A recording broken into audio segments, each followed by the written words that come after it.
Ladies and gentlemen, welcome to ISL Talks. We now live in a world where the feeling of disconnectedness between individuals everywhere across the world is greater than ever. On the one hand, issues like income inequality and political and religious extremism seem more widespread than ever. However, while we're far from living in an equal society, women, people of color, religious minorities, LGBTQ+ individuals, and many others now live in a world where discrimination occurs much less than what it did 50 years ago. But of course, there are still many steps that need to be taken for true equality to be reached.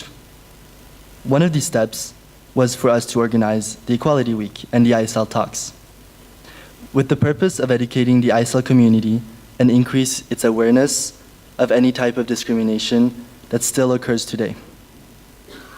But more importantly, we also hope to strengthen the bonds between us, the diverse individuals that form the ISL community, and bring greater understanding and unity despite our differences.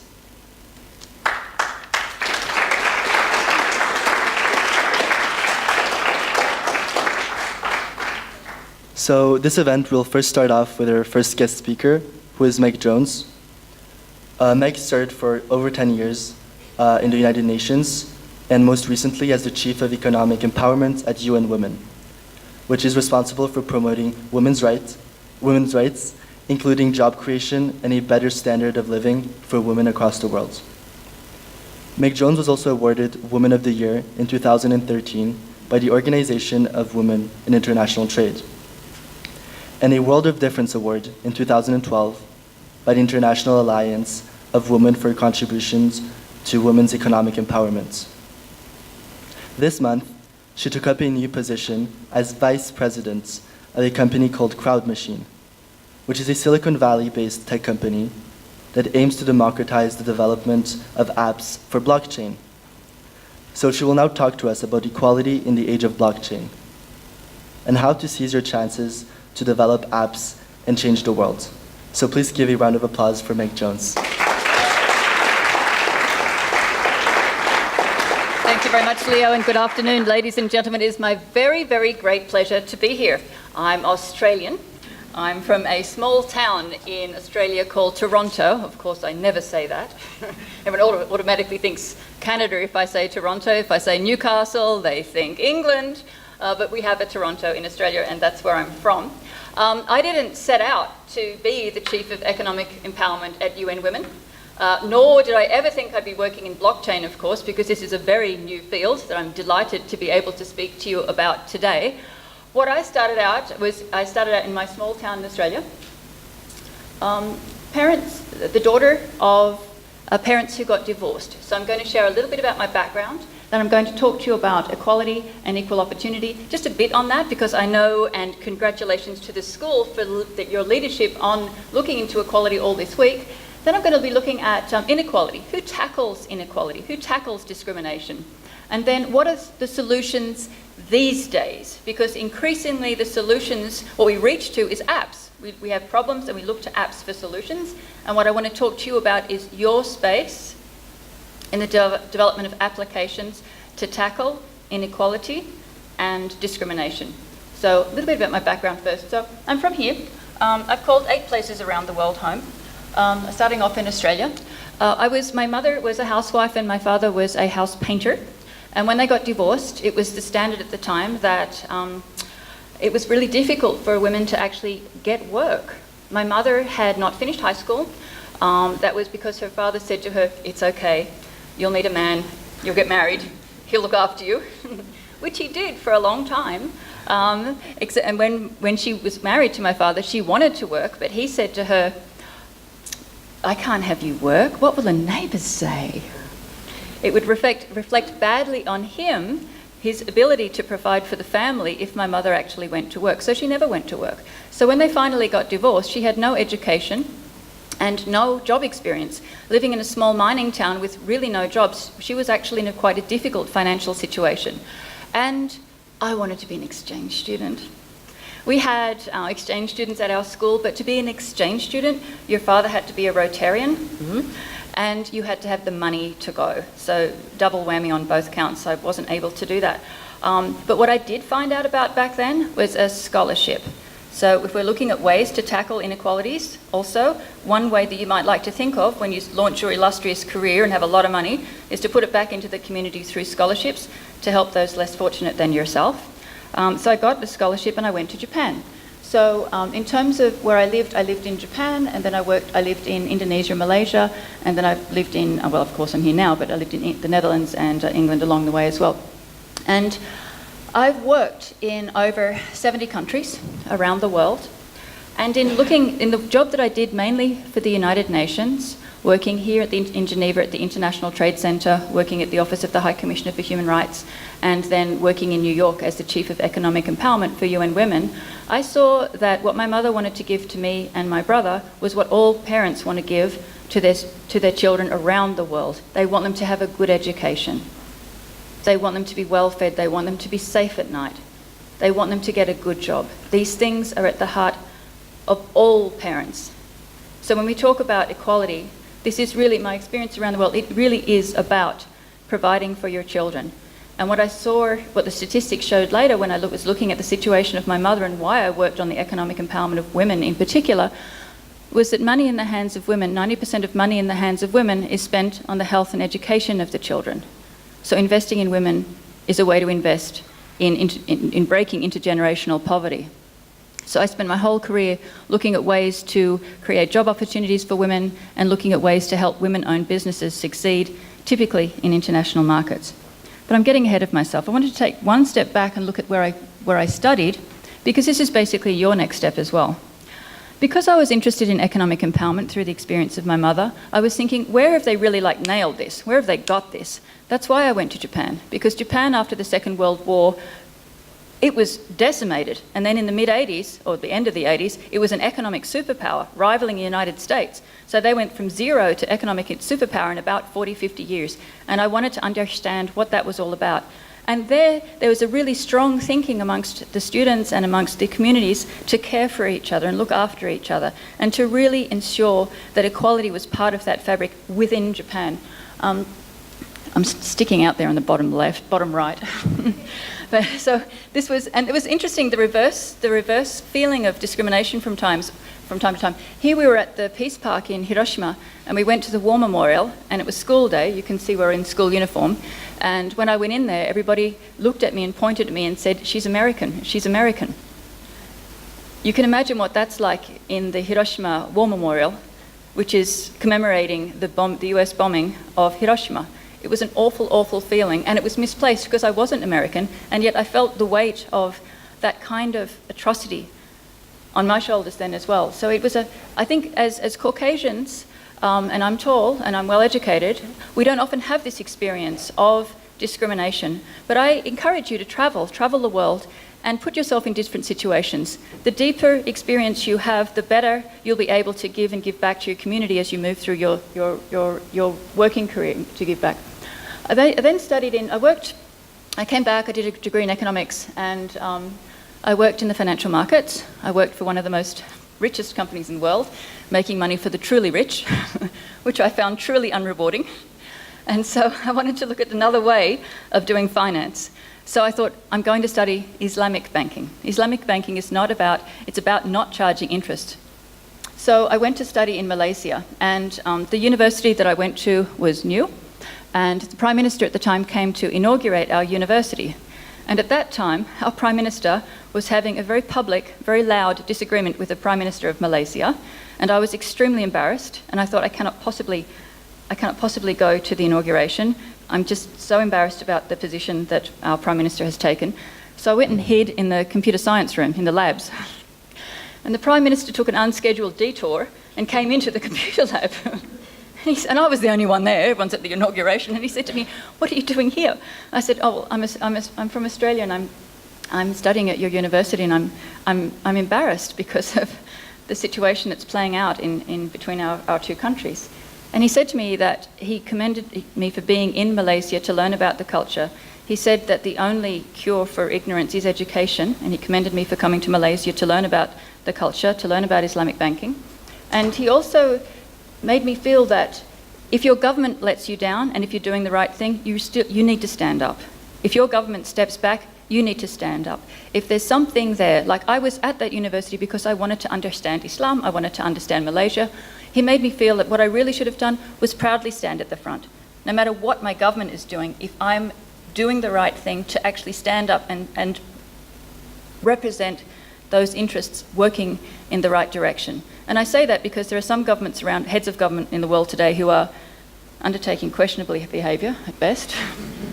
So the message I want to get across to you is that you are not your country, you are you, and if there is inequality and if there is injustice, then you need to stand up. If your government steps back, you stand up. So I worked for the UN for 15 years, and then I came back here to look after my son who's in the last year of school, high school this year. And I can see the blockchain, which is what I'm going to talk about in a minute, really is the future. It's going to change the way we do international development assistance through its transparency, through its fast action. So I started to learn about blockchain. I did the Oxford Blockchain Strategy Program course, just finished that. And then I joined a hackathon here in Geneva. And I thought, oh good, there's a hackathon, I'll go. So I went to the hackathon. And I realised as soon as I went into the room that I was in the 10% of women in the room. Okay, and I thought, okay. And the people who had the great ideas were pitching, and they pitched their great ideas, and there was one about advertising. I thought, oh, that sounds great. So I went over the table to say to the guys, I want to join your team. And they just looked at me, and they all went quiet, and they just looked at me, and I thought, oh, what's wrong? And then I suddenly thought, gracious me, I completely forgot that I'm a woman who's 50. in a room with guys wearing black t-shirts and jeans. I'd completely forgotten. I forget oftentimes about the packaging, you know. I think, oh, I want to do this, you know. And then I get this kind of reaction. I was, oh, so that was a new one. But the thing about diversity and inclusion is that with diversity and with inclusion, you get better problem solving. So we actually put this great solution together in advertising.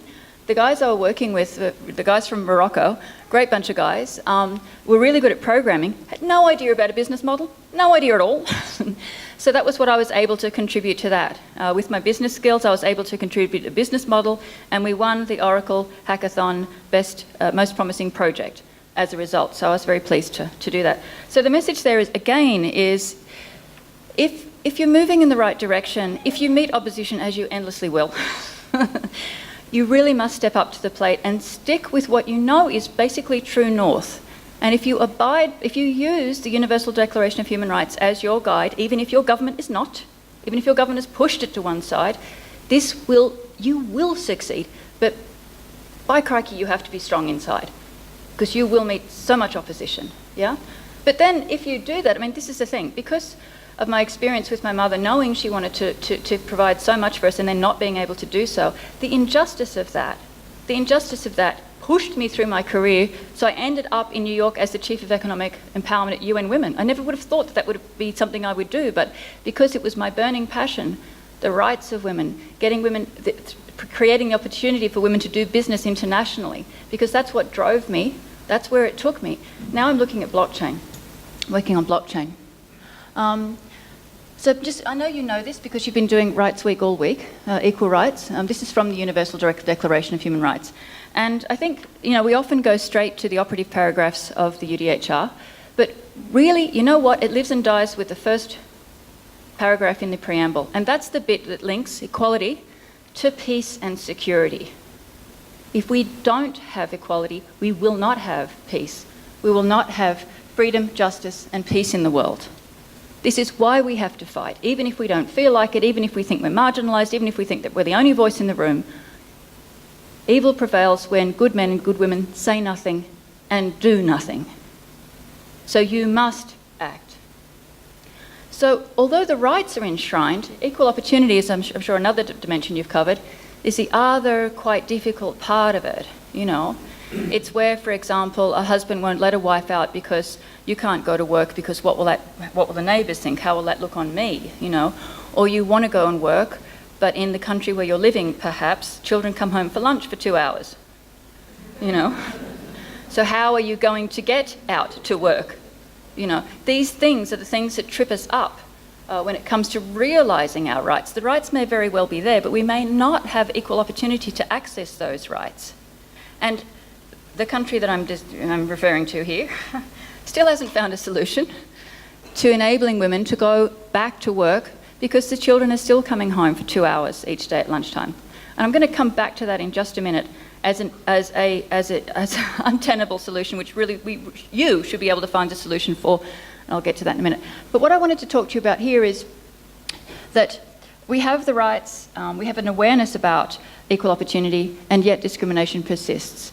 The Women, Business and the Law report for 2018 that's put out by the World Bank cites 104 economies that still have laws prohibiting women from working in specific jobs. We have the gender pay gap, it's about 26%, and ongoing discrimination in the face of certain groups, which I think that Roman, our next speaker, is going to be speaking on specifically. So who leads to change in these circumstances where there's going to be change? Obviously, it's done through national governments. There are a variety of international human rights and other treaties that member states of the United Nations come to Geneva every 4 years to do their periodic reporting on how they've changed national legislation to align to their commitments under international human rights treaties. That goes on. But yet, there's a growing cadre of people who are taking change into their own hands. Yesterday, I was in London at the Blockchain Alternative Investment Conference, where people were talking about the cyberpunks who, post-financial crisis, launched Bitcoin as an alternative to what's called fiat these days. The techno-utopians who look at this distributed ledger technology as a way of decentralising power. And there's a place in here for you, too. And I want to really focus on that. And it gets back to the point that I was making before about how we solve problems today, what our go-to place for solving problems. This thing is a telephone, and we've all got one, but probably the last thing we do on it these days is talk. To come here, I'm looking at the app. Is it going to rain? Is it cold? Is it this? Is it that? This is our go-to place for solutions. And the thing about the solutions is that they're designed by a certain cohort of people. The first thing that this cohort of people has to have is this. So I want you to stand up. If you have electricity, access to electricity, a computer, and if you're literate, please stand up. Okay, now this puts you in the front running for being able to solve problems, right? Through the development of apps. Because you're not sitting in Ghana where they have brownouts and now blackouts due to the issues with water and hydroelectric power. You have access to electricity, computers, and you are literate. Now I want you to sit down if you're male, sit down if you're Caucasian, and sit down if you're 42. Okay, this is the profile. The average developer, the person developing the apps these days is male, Caucasian, and 42. Yeah. So the thing about you people who are standing is that you're not actually part of the solution yet. You're not developing apps, so we're not getting your intelligence into the pool of solutions that we have right now. Please sit down. Now this, if you ask me, this is actually why we haven't solved the problem of childcare in Switzerland. If the situation reversed, maybe we'd have Uber. Maybe we wouldn't. But the first thing women would have developed would have been an Uber for babysitting. If I could click on Uber and find babysitters for 2 hours today at lunchtime or even while I'm here. And if they were ranked by my neighbour is very Swiss, she's very carré, correct. And if she ranked anyone in the neighbourhood with 5 stars, even if I hadn't met them, boy would I call that person, Absolutely I'd do that. But we don't have that app. And the reason we don't have that app is because we, who suffer from that problem, don't code. Yeah, we have electricity, we have the computer, we have the intelligence, but we never learnt to code. And I understand the barriers to coding were quite high. It used to be very expensive, you used to have a right education. These are some of the barriers, but those barriers are coming down through the company that I've just joined, and I'm going to talk to you. That's really what I'm going to talk to you about. So So in terms of applications, so the apps that we have, where is it? Well, we can have the map. We have Uber. In Australia, we have this thing called Sheba, which is for women. So at least we've looked at women drivers to transport women and children. If you want to stay somewhere, there's Airbnb. If you want to go somewhere and meet someone, there's Meetup, fine. But the sort of apps that you and I might want to have aren't there. Where's the Uber for babysitters, you know? If I've got my cousin coming over who's in a wheelchair, I mean, I don't know where to go in Lausanne of all places, all of these hills, that's wheelchair accessible. Now, listen, the government of Lausanne could say to me, oh, Meg, that's a good point. Why don't you develop an app, you know, for wheelchair accessibility? Why would that be a good idea? I know nothing about wheelchair accessibility. You know, I mean, the person you want to have on that number is somebody who's in a wheelchair, yeah? If you want to have apps that deal with discrimination, whether it's because of LGBT, or it's because of race, or because of the access issues faced by migrants and refugees, the best people to have on that are actually people who are struggling with those sorts of problems. But the reason we have the App Store today and what's on the App Store is because of the programmers and what the problems that they see, or don't see. Thank you, Angry Birds. You know? So what blockchain does, those are the apps that we have that are on your telephone. What blockchain does, it's a decentralized distributed ledger, digital ledger that is used to record transactions across many computers. And the record can't be altered retroactively without the alteration of all subsequent blocks in the chain and the consensus across the network. So what that basically means is it provides transparency, it provides trust. It's a new way of developing solutions that stay, and it's really useful in proof of ownership, authorship, and identity. And some of the issues that we face today are actually critically around those, particularly people, and we'll be hearing from this in a minute, refugees who come to this country or other countries who don't have their papers with them anymore. We can solve for issues around identity, then we can provide solutions around online voting, crowdfunding, and energy distribution, which I think we're going to be hearing from in a while as well. But the thing about this is that to solve for those problems, we need to have people who actually face those problems, who have some notion of the solutions, to come forward and start developing apps. And there's a new frontier that allows that, and that is CrowdMachine, the company that I've decided to join. Now, I've decided to join CrowdMachine because CrowdMachine is a no-code solution to developing apps. It means if you actually want to develop apps, you don't have to learn how to code anymore. This is a drag and drop menu from creating apps and dApps for blockchain. It also works on all blockchains. So you don't have to learn one language like Solidity for the Ethereum blockchain. The apps that are developed through CrowdMachine run on all blockchains. And finally, when the apps that you develop, if you put them on the CrowdShare Studio, it means each time somebody downloads it, each time somebody rings an Uber, for example, then you get remunerated for that usage of your app. So the reason I'm sharing this with you is because it's to contrast what we have today as a solution go-to place, which is apps, and the limitation of the apps that we have because of the people who aren't in that space, who aren't creating them. You're not there. Unless you're basically a 42-year-old Caucasian male, there's a lot of experience out there that's not actually being met with appropriate solutions, yeah? There'll always be a place in this space for 42-year-old Caucasian males. That's not going away. But we're going to be able to get more solutions the more people we come in, once we get the diversity and inclusion, to actually tackle some of the more egregious violations and issues we face today in terms of equality and inequality and discrimination. So, I don't know if you know this one. It's a game I play with my son every Wednesday. Every Wednesday, there's a meme out there that reminds you, it's Wednesday, my dudes. So every Wednesday, I want to ask you to ask yourself what you're doing to advance equality in the age of blockchain. And eventually, I hope one of those answers is going to be learning how to code. Whether you go with a mainstream solution or whether you choose to use CrowdMachine, this is a way that you can actually contribute to improving the world so we get the apps to be able to solve the problems that we're wrestling with today. Thank you.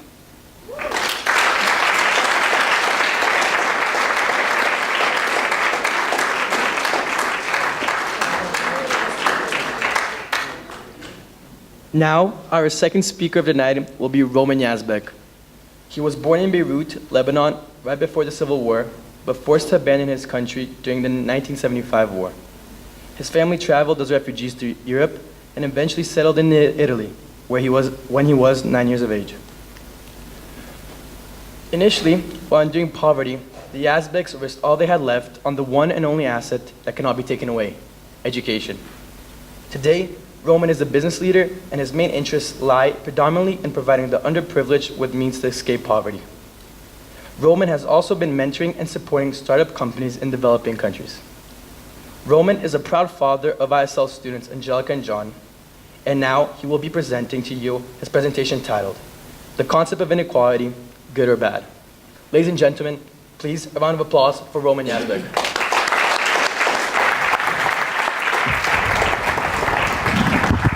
Good evening. Can you hear me? Is this working? Yes, working. Okay. So I was asked to talk about inequality, presumably in humans. But I asked myself the question, how do animals, do they have a problem with inequality? And I found a little test that was done on monkeys, capuchin monkeys. So those monkeys were asked to perform a task, but they were rewarded very unequally. You must know that monkeys do like cucumber, but what they really like is grapes. So it's 50 seconds, and we can take a look at it. Getting grape, and you will see what happens. So she gives a rock to us, that's the task, and we give her a piece of cucumber and she eats it. The other one needs to give a rock to us, and that's what she does. And she gets a grape, and she eats it. The other one sees that. She gives a rock to us now, gets again cucumber.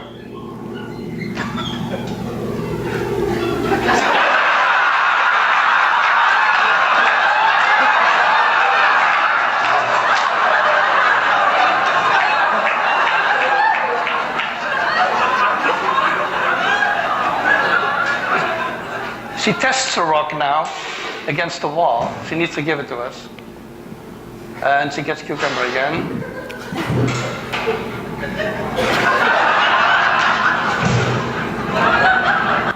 I'll stop it before it gets violent.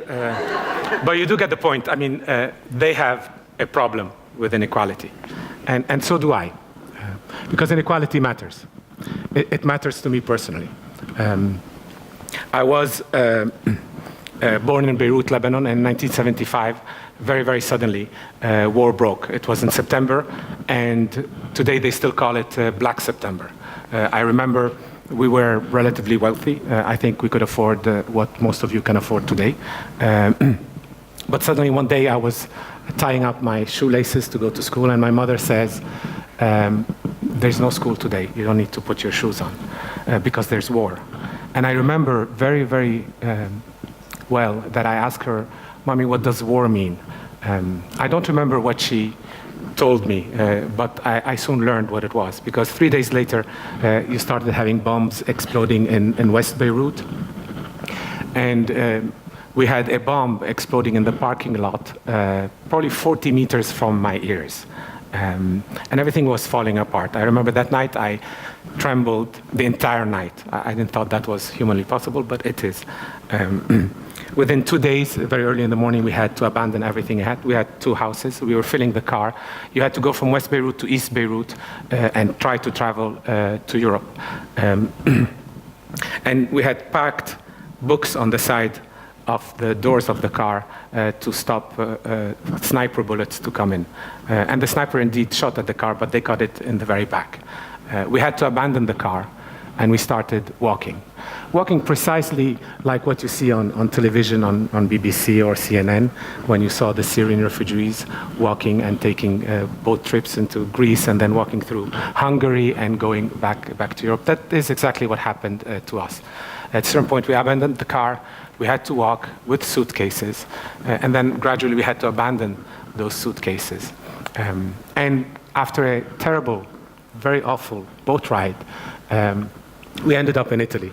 I remember my desperation because we were wealthy and suddenly we were poor. And I was really desperate because we had lost everything. And I was very upset with my dad's car, which we had abandoned, a blue Mercedes, which I never saw again, but I bought another one. and especially the suitcases with all the stuff and some toys that I did pack. But then that's a lesson that I learned. It's that, I mean, they can take anything away from you. What they did not take away was my fortune, and that was that both my parents were highly educated, and from dirt poverty, we went back, and my kids are today in an international school. And I had also a very, very good education, but this seems to be the exception. This does not occur to everyone. And I remember the difference, the inequality. We were refugee kids. You could see it the way we were dressed. You could see it the way we were not smiling. And there was another class. They were the normal kids. And I still feel it. I still feel that there are class differences. And therefore, I am interested in inequality. It does matter to me. But let's analyze it. I mean, inequality, can it be a good thing? Perhaps. I mean, Elon Musk, Cristiano Ronaldo, Michelangelo, very, very talented people. I admire them. I respect and acknowledge their talent, whether they were born with special genes or they had more opportunities than myself. It doesn't matter. I'm a fan. That's an inequality. Or perhaps that's only talent. But it is true. Many of us are born different. But the true problem with inequality, and what would be my definition, is the following, is when assets, too much money or too much power is concentrated in too few hands. And if you go to it historically, if you go back 2,000, 3,000 years, or maybe 10,000 years, the most important asset that humanity had was land. So when land, a lot of land, got concentrated in very few hands, the world was divided into two classes. You had the aristocrats, those were the kings, the princes, the nobles, that controlled the land, because the land made food. Food was money, money was power. And the other class was the class of the peasants, or in some societies, those were the slaves. And the world was divided in those two classes for a lot of time, and people kind of accepted it. And for a peasant or a slave to become a prince and a king was virtually impossible. But then time went by, and in the last 200 years we went through the Industrial Revolution. Land, in terms of means and asset and means of production, went down in importance. And machines started to become the source of income, the source of revenue. And when a lot of machine got concentrated in very, very few hands, then again the world was divided into two classes. You had the capitalists. Those are the ones that owned the machines, owned the industries. The bankers were the capitalists. And you had what we refer to as the proletariat. Those were people which were working the machines or working for the guys which owned the machines. And the world was controlled that way for approximately the last 200 years, and perhaps to a certain extent also today. And for a worker to become a capitalist, it wasn't entirely impossible, but it was extremely rare. Extremely rare. And only perhaps in certain countries which offered more opportunities for people moving from class 2 to class 1. And now we're going through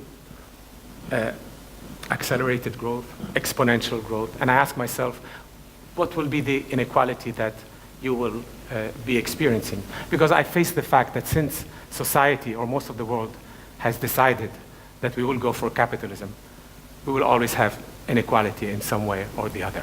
And we have to live with it and live around it. And there will be schemes and methods to control it the best way. Today, land and machines are losing importance in terms of source of income. And the new asset, which may be the future source of inequality, is very, very different. You cannot fence it like you did for land and for machines. And the new asset is traveling at the speed of light. The new asset can be multiplied many billion times. And the new asset is accelerating and growing at an exponential pace. And I think that is data. It is data that will be the source of equality or inequality. Data brings a lot of good things. We've just seen a few. sources. It makes life better. I mean, you have in the Democratic Republic of Congo people with feature phones and they have internet. That's absolutely beautiful, and that will open a lot of opportunities. But how will we deal with a world in which data is difficult to control? And we're about to live a different revolution. We have the info data, which is the data that we use currently today. Basically, you sell your data, your telephone numbers or email address or the information when you have likes on pictures. You sell your data in exchange for services, whether it's Instagram or Facebook. But the data as it is already getting very, very concentrated. And the moment that the info data will merge with what is going to be the biotech, which is data which we'll get from wearables, from the watches, or from facial recognition, where they will not only know what you like, but how do you feel, and whether you want to order a Pepsi or an ice cream. When there will be that merger, I think we'll have to understand what's going on and where do we stand. And when a lot of data will be concentrated in very, very few hands, I believe, again, society will be divided into two sections, because there'll be one group which knows nearly everything about so many, and there will be so few. And the names of the owners of data are already quite evident today. Those are Amazon, Google, Microsoft with the cloud, perhaps Apple. Those are the ones that are manipulating the data. And there will be the other class, which are the ones whose data is being utilized. There are many good elements about it, but it's difficult to portray. And to answer the question, will it be easy for people which are manipulated by data to become data owners? Well, the answer is, I do not know.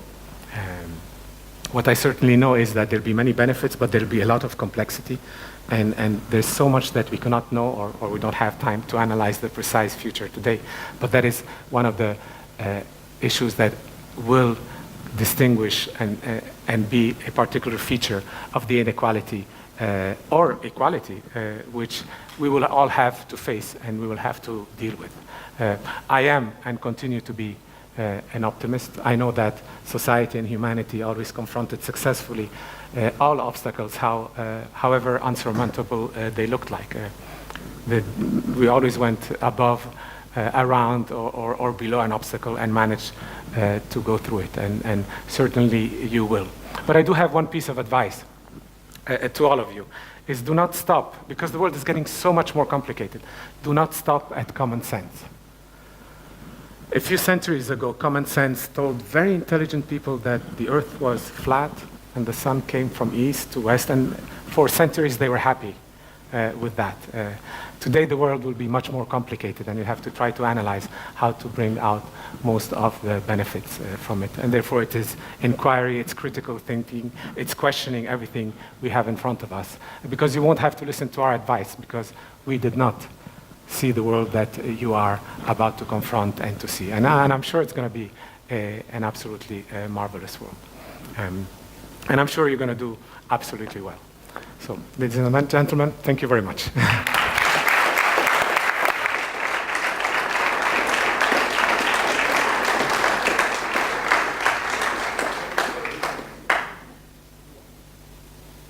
So our next guest speaker is Agne, Vaitkeviciute. She's originally from Lithuania and has lived in Switzerland for 13 years. She's passionate about human rights and aspires to work in a field related to them, where she can help others. So Agne's presentation will unveil the preconceptions of human trafficking that we all have, and the title of her presentation is Behind Closed Doors. Thank you.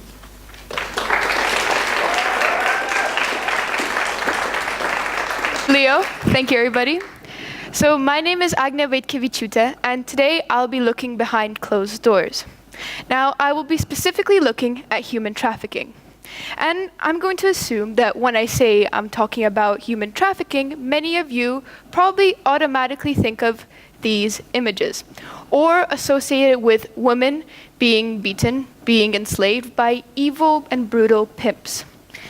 After all, I can't really blame you for that, because this is exactly what comes up on Google when you search for human trafficking. Yet, human trafficking as an issue is far more prevalent and complex than what little is covered publicly. it is not only about a bad man doing bad things to little girls, it is indeed far greater than that.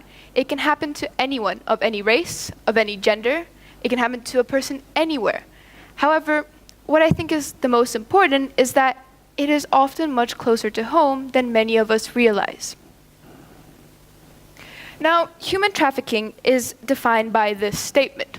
It is the action and the practice of illegally transporting people from one country or area to another, typically for the purpose of forced labor or commercial sexual exploitation. Yet it can still be broken down into three different parts. The act, so what is being done, the means, so how the act is being done, and the purpose. And this is all pretty straightforward.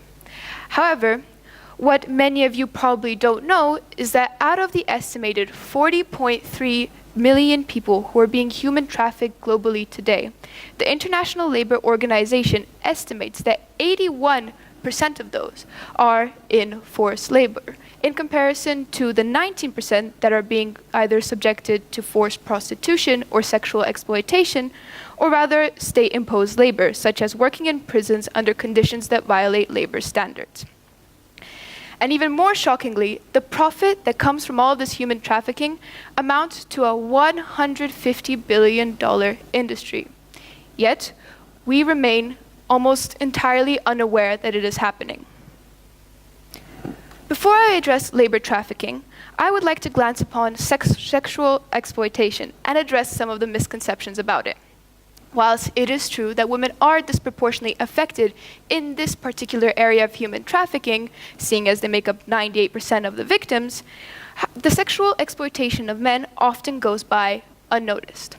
Rarely does the public ever hear about cases of male sex trafficking, and due to the feelings of shame or humiliation, usually caused by the concept of machismo or even heightened masculinity, victims are unlikely to report the damages and the crimes that have been committed against them, and thus their stories remain hidden. And this is not really surprising when we see advertisements like these.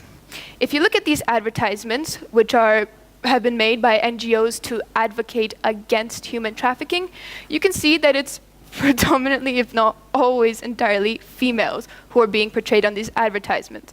And I actually challenge you to find an advertisement which doesn't have a female posing as the victim of sex trafficking, and I can guarantee that you will find it very challenging.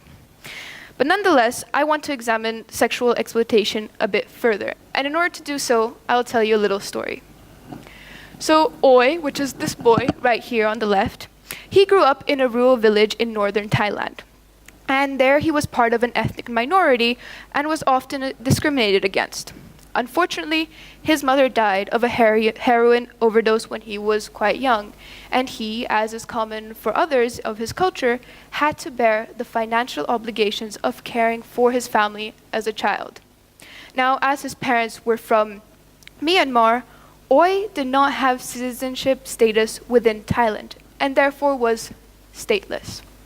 This meant that he couldn't go to school, he didn't have access to healthcare, and he could not freely move outside of his province. Yet nonetheless, he had to make money for his family. So one day he decided to follow another boy outside of his village to another town in northern Thailand called Chiang Mai. When he was there, he tried to sell flowers to tourists, but when that didn't work, he ended up following another boy into a bar in Chiang Mai's red light district. Now, once he was there, he eventually and reluctantly realized that he would have to follow in the footsteps of the other young boys. And in his case, it meant that to gain enough money, he would have to start having sex with foreign men, as he knew that he could never make enough money selling souvenirs or working in restaurants. Now, I wanted to tell you the story for a couple of reasons. Most obviously because I wanted to show you how men can also be victims of sex trafficking, but also because I wanted to remind you about the underlying factors that sometimes cause people to go into the sex industry. We too often forget that sex trafficking is not just about girls being chained to beds by bad men. It's actually a huge web of social, political, and economic issues that cause this problem of sex trafficking. Some people consensually go into the sex industry due to the responsibility of supporting their family that is imposed on them, which is usually also caused by intergenerational poverty.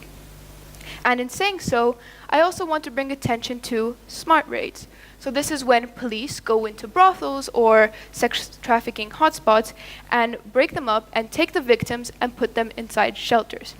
Now, these smart raids actually ignore the economic reasons that cause a person to go to into the industry in the first place, and thus can actually do more harm than good for the victims. And this, in addition to NGOs and social systems who are supposedly there to help victims of sex trafficking, none of them actually provide appropriate care or rehabilitation. And so, the victims of sex trafficking do not only end up back in brothels with increased trauma or with increased distrust in social services that are supposed to be there to help them, but whilst they are shut away in the shelters and unable to work, it actually puts their other family members at risk of entering the sex industry and being forced to work as sex workers in order to raise money and to support their families financially.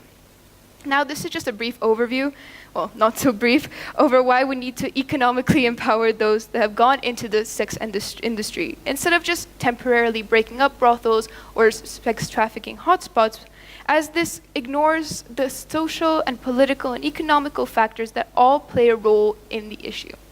However, I'll get back to this last part a little bit later. But now I want to go back to that 81% that I mentioned earlier. Now, what is the purpose of the forced labor exploitation that millions of people have been subjected to? Well, it's awfully simple, actually. It's to produce goods and deliver services that all of us in this room rely on today, every single day. Human trafficking can be found in agricultural work, it can be found in domestic work, it can be found in construction, in bars, in beauty parlors, almost anywhere that we can imagine. And even more significantly, human trafficking is prevalent in the supply chains of many food and beverage companies. One particular case starts in Thailand's fishing industry. It's no wonder that the country has become the largest exporter of shrimp in the world. And you might be asking why I'm saying that. Well, it's because the Thai military are selling Burmese and Cambodian migrants onto fishing boats to be put to brutal work, barely paid, and actually even thrown overboard if they fall sick or if they simply don't comply to how they're being treated. And that fish that these Cambodian and Burmese migrants acquire, those are the ones being fed to the shrimp. And that shrimp is sold to 4 major global retailers: Costco, Tesco, Walmart, and Carrefour. Now, the existence of human trafficking in supply chains is not only limited to these 4 retailers. It actually exists within most of the supply chains of many transnational food and beverage companies that you and I buy from on a daily basis. And that, of course, is only one large-scale example of how labor trafficking manifests itself in our world today. Simply because as the economies of the world integrate, it becomes just cheaper, easier, and faster for goods produced with forced labor to enter the global market. So, how do we deal with such a large-scale problem that is so secretly intertwined with our everyday lives? Well, first, it's recognizing and acknowledging that this is a problem. As you have probably realized, human trafficking is a result of years and years of social, political, and economic vulnerabilities that have been left unaddressed or unnoticed, and thus are easily exploited by traffickers through stories and promises of the better life for the victims. Once you have recognized that, don't dwell on the survivors' victimization. Instead, help to empower them. In one story, Pratik was one of the 500 Indian men that Alabama-based Signal International hired as a guest worker to repair oil rigs and other facilities that were damaged by Hurricane Katrina in 2005. After having paid $10,000 in recruitment fees to the company, and after having been promised a good job with a stable home for his family, Pratik arrived to America through the guest worker visa program. However, when he got there, he was forced to work long hours. He was forced to pay $1,000 a month to live in a very small, crowded labor camp with other workers, and he was threatened with deportation. But despite the threats, him and 4 others who were also trafficked into this company broke out of their work compound and marched from New Orleans to Washington to protest labor exploitation. In the end, not only did they co-found an organization called the National Guest Worker Alliance, through which they're helping other workers shine a light on exploitation in supply chains in Walmart and Hershey's, for instance, but they also got their case taken by 14 civil rights lawyers who won and got their clients $14 million. And this is only one example of how survivors are fighting for other victims and other workers who have shared a similar fate as they have. And we must stand in solidarity with them. But ultimately, to understand how to address the issue of human trafficking properly, we need to look at it the same way that we look at the legal trade of drugs. As we, as a society, have deemed drugs as a bad thing that is distributed by bad peoples, we have come up with the idea that we need to find a way to stop it. And how do we do that? How do we stop the illegal trade of drugs? Well, there's quite a straightforward answer. We cut off the demand. And the same exact thing applies to human trafficking. If we want to eradicate human trafficking, we must stop demanding it.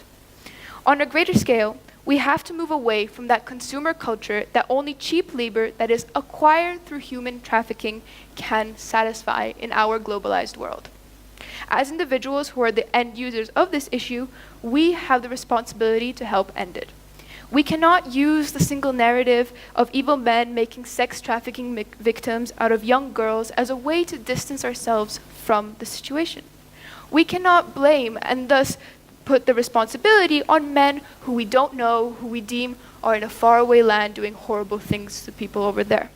Because in reality, we also share that same responsibility in being a part of the breeding of human trafficking, whether it be by the clothes we wear, by the food we eat, or even by the house in which we live in. This is why, as individuals, we must be conscientious about what we consume. And there are actually a couple very simple ways to start doing so. Just to name 2, you can inform yourself on a general level about what your impact is by discovering your slavery footprint. Or if that takes too much time for you and you're quite busy, then you can simply look up the list of goods produced by child labor or forced labor in order to make more conscientious shopping decisions. In the end of the day, we are all implicated by this problem, and it is our responsibility to be a part of its solution. And just imagine how our world would be like if we used that $115 billion from before for good instead of human trafficking. Thank you.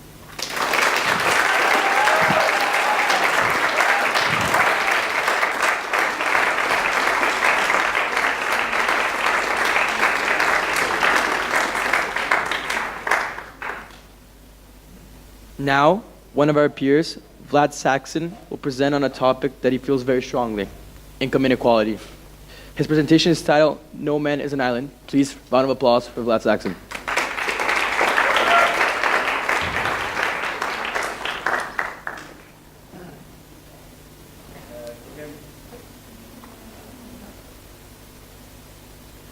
Thank you. All right, this doesn't work. Oh, perfect. Thank you, Ricky. Yes. No.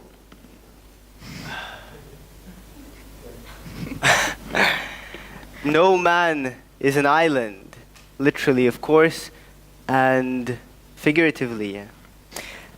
Keep this idea in mind while I present my case, and we will come back to it in the end to see what it means for us.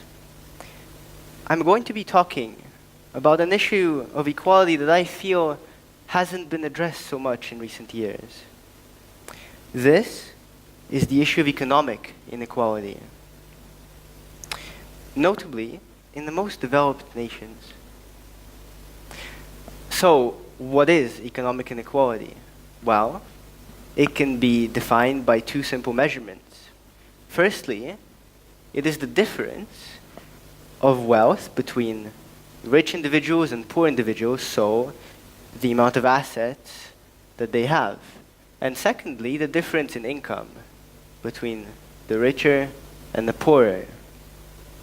Income inequality is usually regulated through taxes, which are proportional to an individual's salary, with the government then spending those taxes on public services and narrowing the gap through redistribution. This is what income inequality looks like. Look at that gap in the US between the top 0.1% and the top 1%. It's tragic. And here is our beloved Switzerland's income inequality. To clarify, the blue lines are the original gap, and the red ones indicate how much it has been narrowed by government taxes. It's better, significantly, than the US, but it could still use a lot of improvements. Why, then, is income inequality so important to us? Well, let me show you a graph to explain. What you see here is the relationship between the GDP per capita, the standard indicator for income, and life expectancy. It was traditionally thought that the higher the income in a country, the longer its citizens' lifespans would be. Yet, in the most developed countries, we see a plateau in the curve. These countries are so developed that the income their citizens earn on average no longer impacts longevity. So, I wonder, what does? What makes Norway and the United States different from each other? A compelling theory by Richard Wilkinson, a British economist and sociologist, suggests that income inequality is now the leading factor in decreasing a population's life expectancy. In his book, The Spirit Level, Wilkinson graphed data from the UN and the World Bank to show some interesting trends. He found that a country's score on the Gini coefficient, which is the indicator for income inequality, had a negative impact on its population's life expectancy, a decrease in social mobility, the same trends for the trust in other individuals, and a whole range of factors. Wilkinson argued that economic inequality was deteriorating our society by creating an unfair division between people, where citizens no longer believed as strongly in their institutions because injustice was being done to the majority of the population, while a tiny percent were holding a fortune in their hands. It is important to understand that economic inequality is created by the design of our economy. Currently, the immense level of competition between companies in a globalized and free market weakens their ethical standards and draws attention more on making profit and hiring the best managers. Whereas originally, companies were essential because they provided many workers with job opportunities. Today, that focus is drawn away from the employees and towards maximizing profit. Companies battle for a select few outstanding individuals who they believe are the perfect role for the CEO, who is, after all, the face of the company, offering incredibly high salaries to attract those in high demand. Look at the amount a CEO earns on average today. Around 300 times the average worker. Whereas in the 1980s, it was only 40 times. Now observe this graph. Productivity and hourly compensation have diverged since 1973. The profits made by companies are no longer being fairly distributed because of policy choices that favor the wealthy few.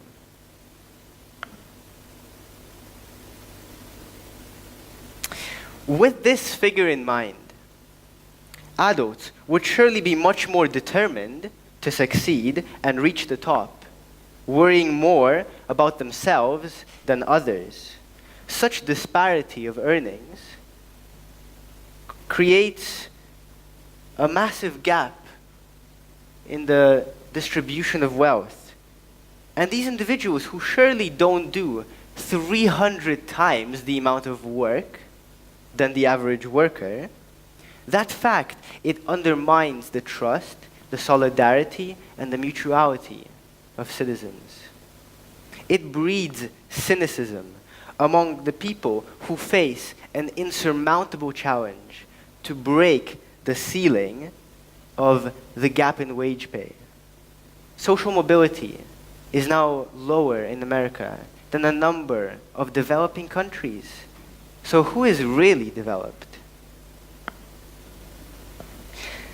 Many of you, oh, that doesn't look good.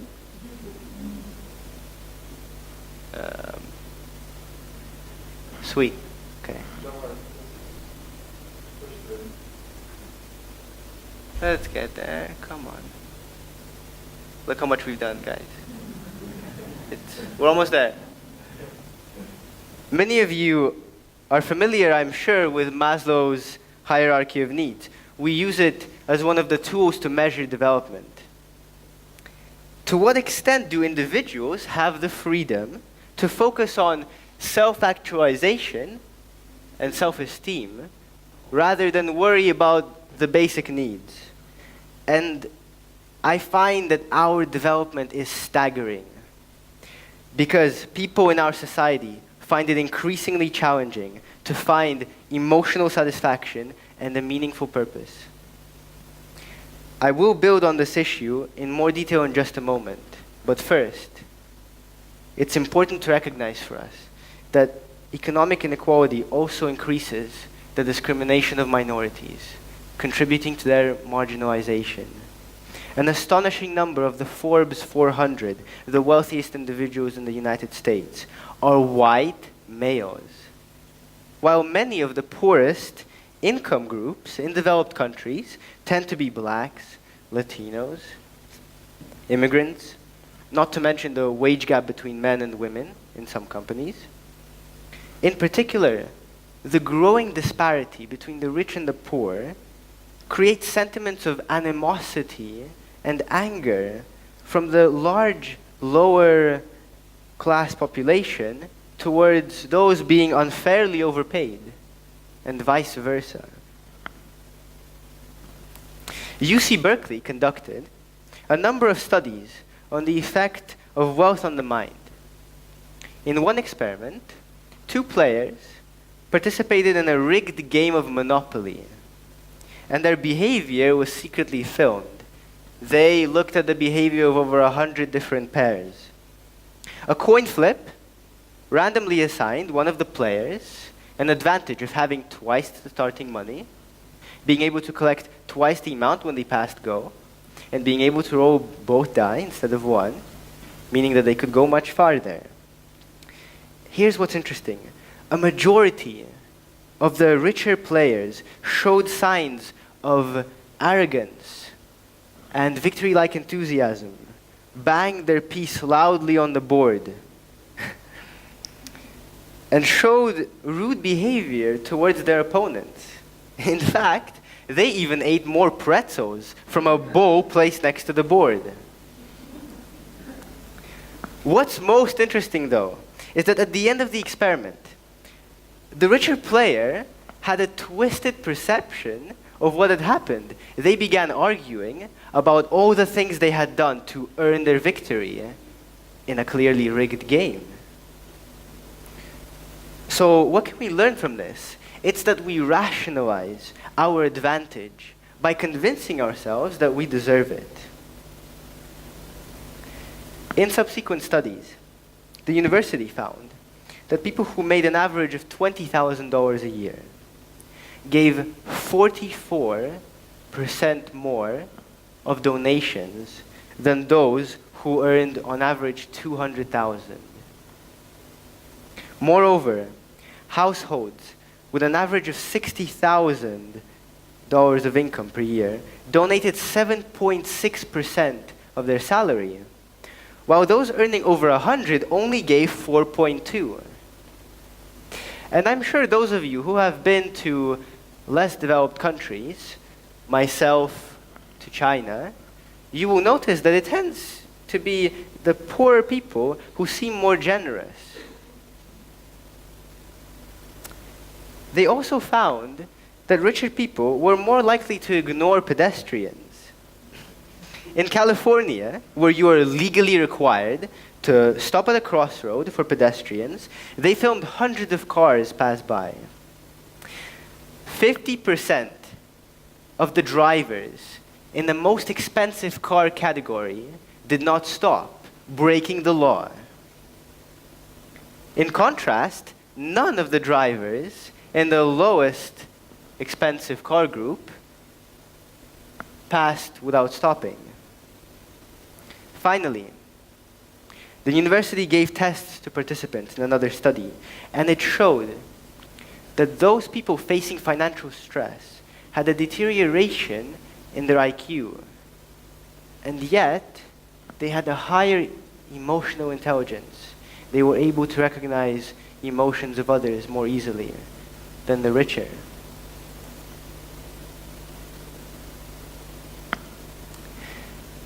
Is it not remarkable that at the peak of our development, we find ourselves full of anxiety and depression, worrying about how others perceive us, and driven to consume without any community life, lacking social contact, relaxation, and emotional satisfaction?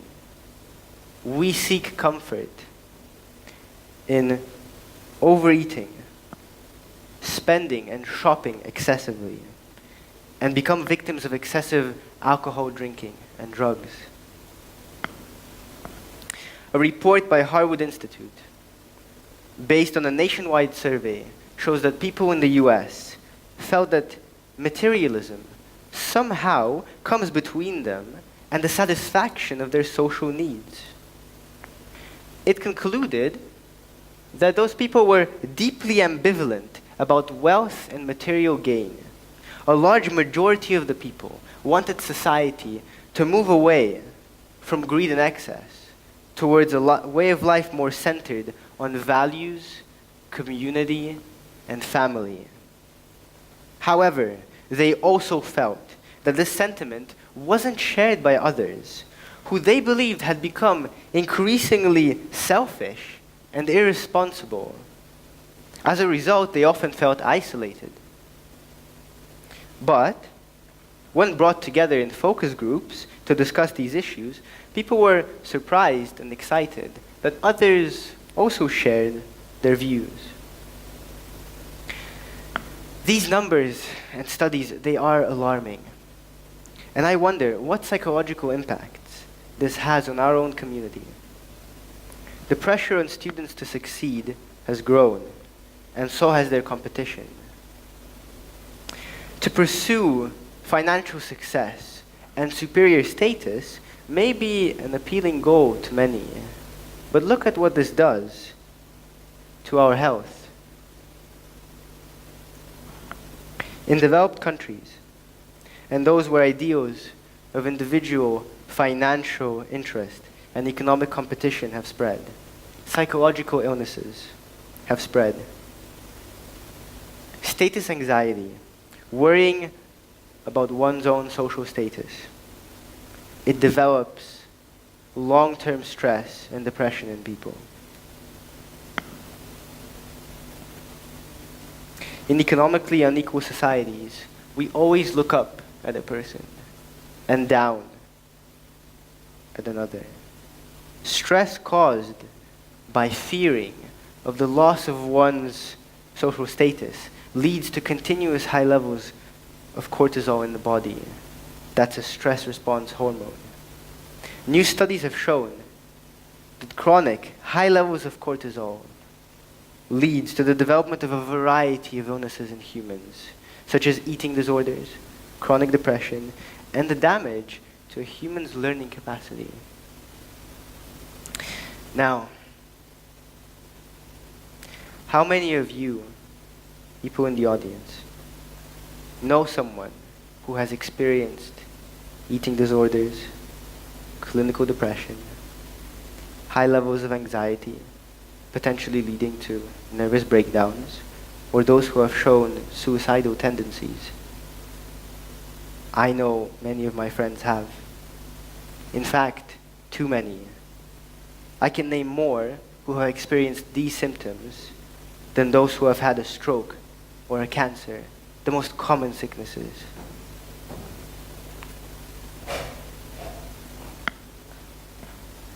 We don't need to look too far to see the inequality between individuals. There are signs of a hierarchy among our own students, peers who evaluate each other, not based on their own accomplishments, but those of their parents. Perhaps we need to rethink the values that we promote to our children and to our peers, because that's not normal. Perhaps the financial success of an individual should not merit our praise or respect, but that individual's contribution to the well-being of others. John Donne famously said, "No man is an island," and that reflects that we are all interdependent. Our focus should be building a healthy society, which is not what I see. I'm seeing the breeding of egoism. Pursue the knowledge that I am sharing with you. This is just one perspective. If you are interested, look deeper into these talks. Take note, please. This is deep research into the impacts of income inequality and the consequences of capitalism, as has been mentioned before this evening. Make your own mind up about the data. But how I see it, we need to change our attitude towards how we treat wealth and income. Individual changes in lifestyle and mindset together make a big difference. Thank you.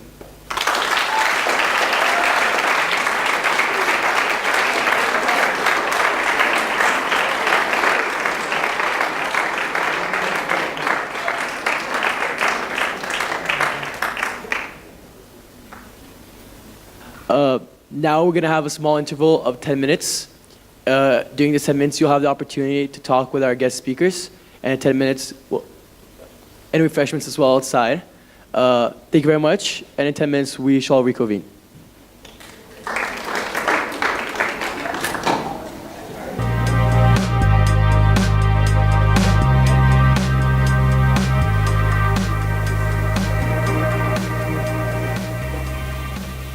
So welcome back, everyone.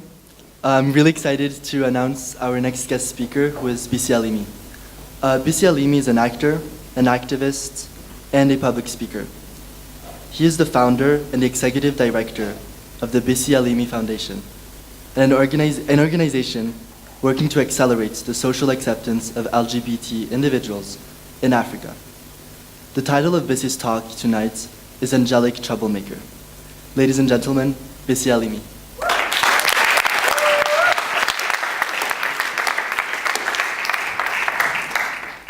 Who am I?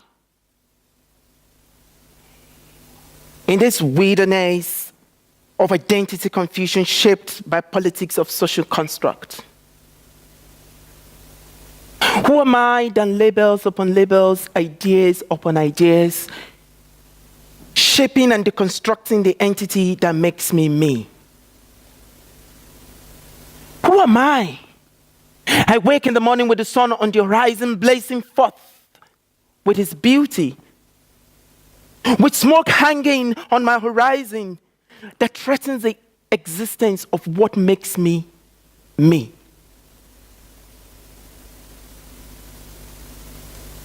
Who am I? Black. What black? Who's black? Why black? I question the pigment that defines me and the identity that comes with it. Am I black or not black enough? Do I uphold black or betray black? Why do I wear my politics on my skin? Black Lives Matter. What is black? Why is black? Who is black? The oppression that comes with the pigment mixed with the burden that unfolds every day. Tamir Rice was 12. Eric Garner could hardly breathe. Sandra Bland was an activist. Philando Castile was a loving teacher. Black lives, why does it matter? Who am I? Gay. Oh, what's gay? Oh, why gay? You gay, I'm gay. Everyone is gay. What does it mean to be gay? Is it the flowing of my dress? Or the man that spent the night coiled up in my arms as I got carried away in this ocean of his blue eyes to the land of my dream? What is gay? My feminine expression? The makeup on my face? My beautiful dress sweeping away the dust of hatred? The power of my dress powerful enough to deconstruct toxic masculinity? Who am I? African. Why Africa? Who's African? Who defines Africa? Is it the continent that rises above all else, the continent of my birth? The origin of my Mbutu? The continent that withstood years of grabbing, snatching, and breaking. Her hands giving life to her existence. Our waters like tears, fertilizing the barren earth. Our rivers, stirring the forgotten and the stolen back to the land of their birth.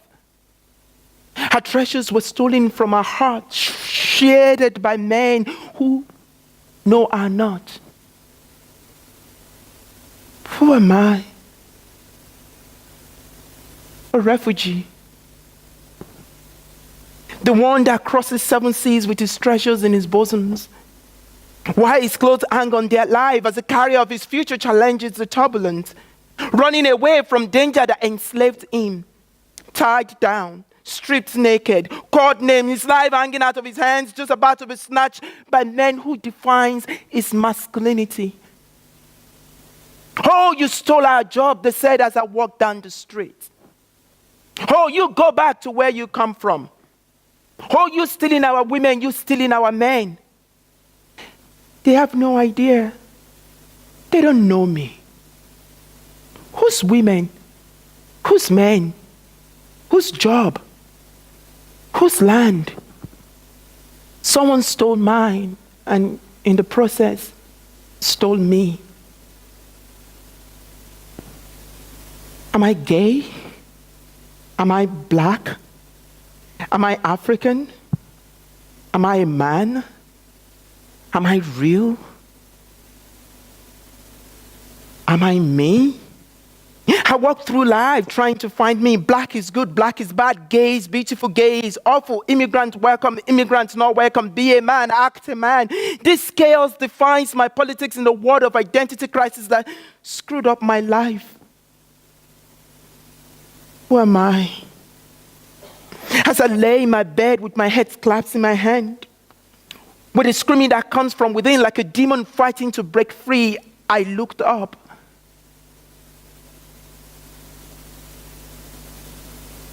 There is no answer, just more question. Who am I? Thank you very much.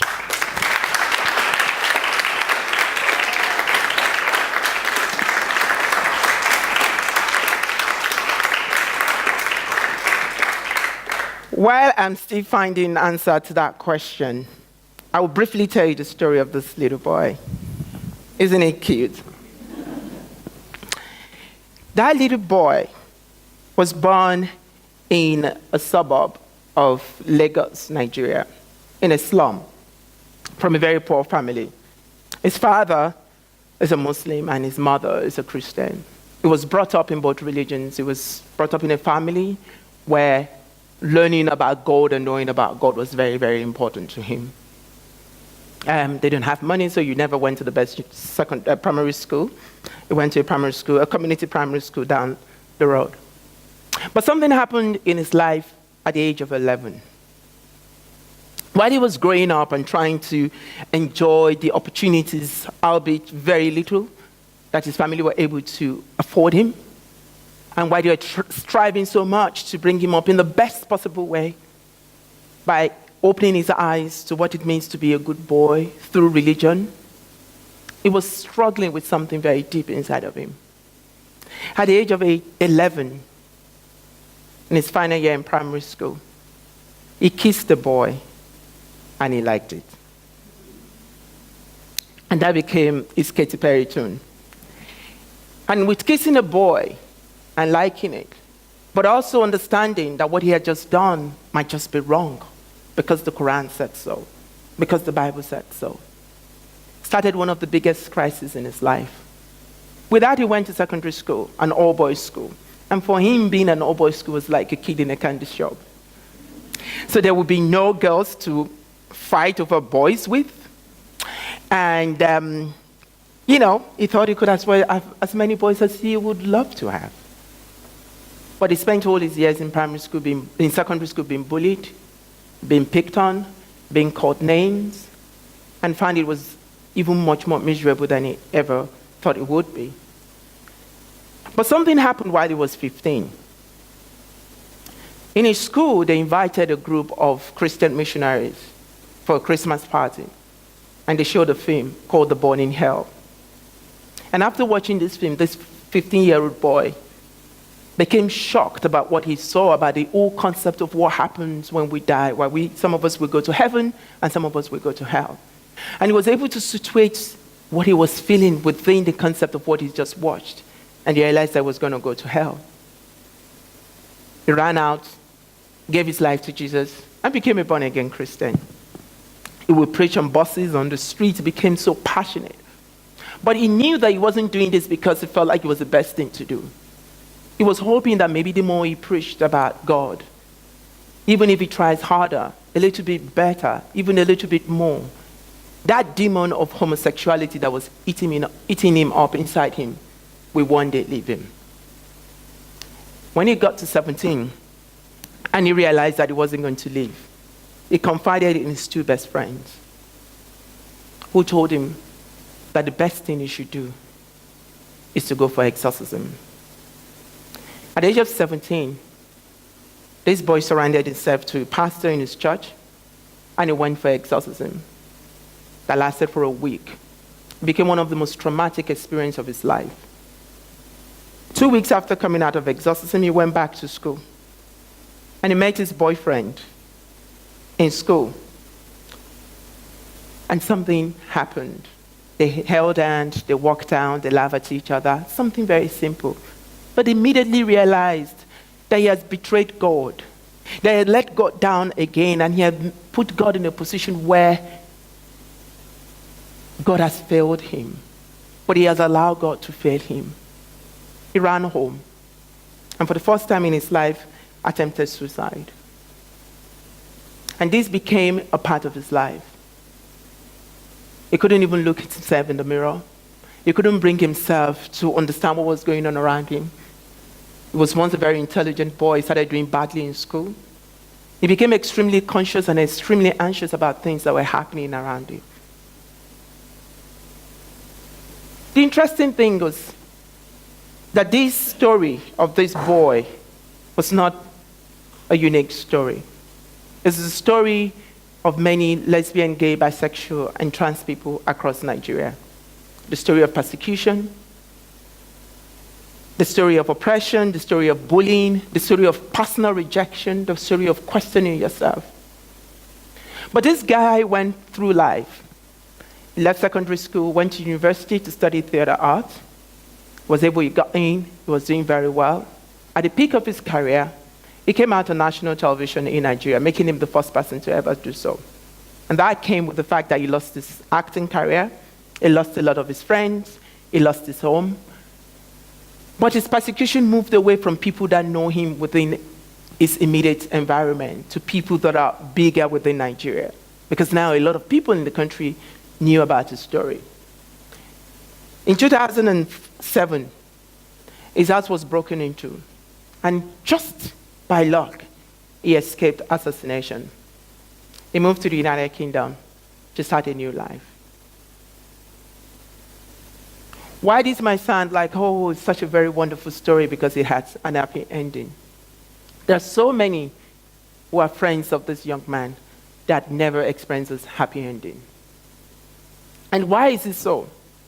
Because in 2014, the Nigerian government signed a bill into law that says that setting up and registration of gay clubs and associations, same-sex marriage, aiding and abetting homosexual marriage, identity or behavior, direct or indirect show of same-sex amorous affection in public should lead to 14 years imprisonment.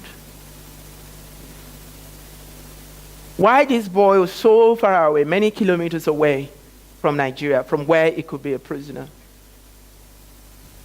He knew that there will come a time when he will have to go back home and visit his family, visit his friends, and automatically he will become a prisoner of it.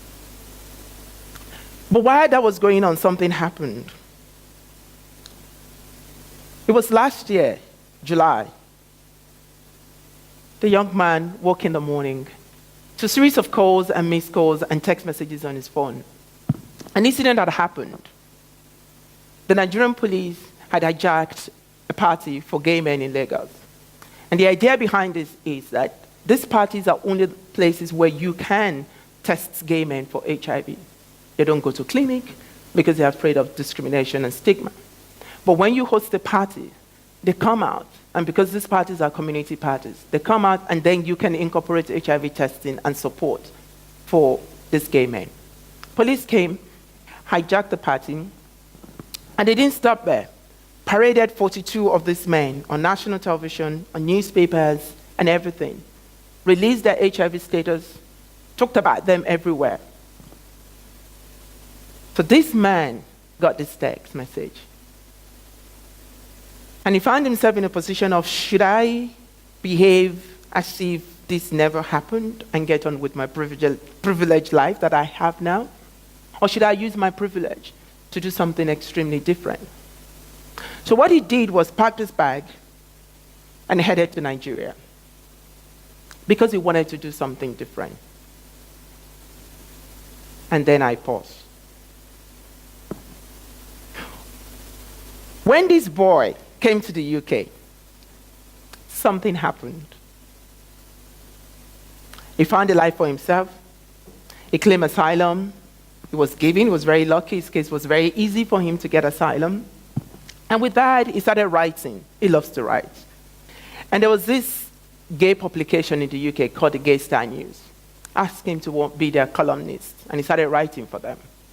And it was February in the UK. So February in the UK is LGBT History Month, and October in the UK is Black History Month.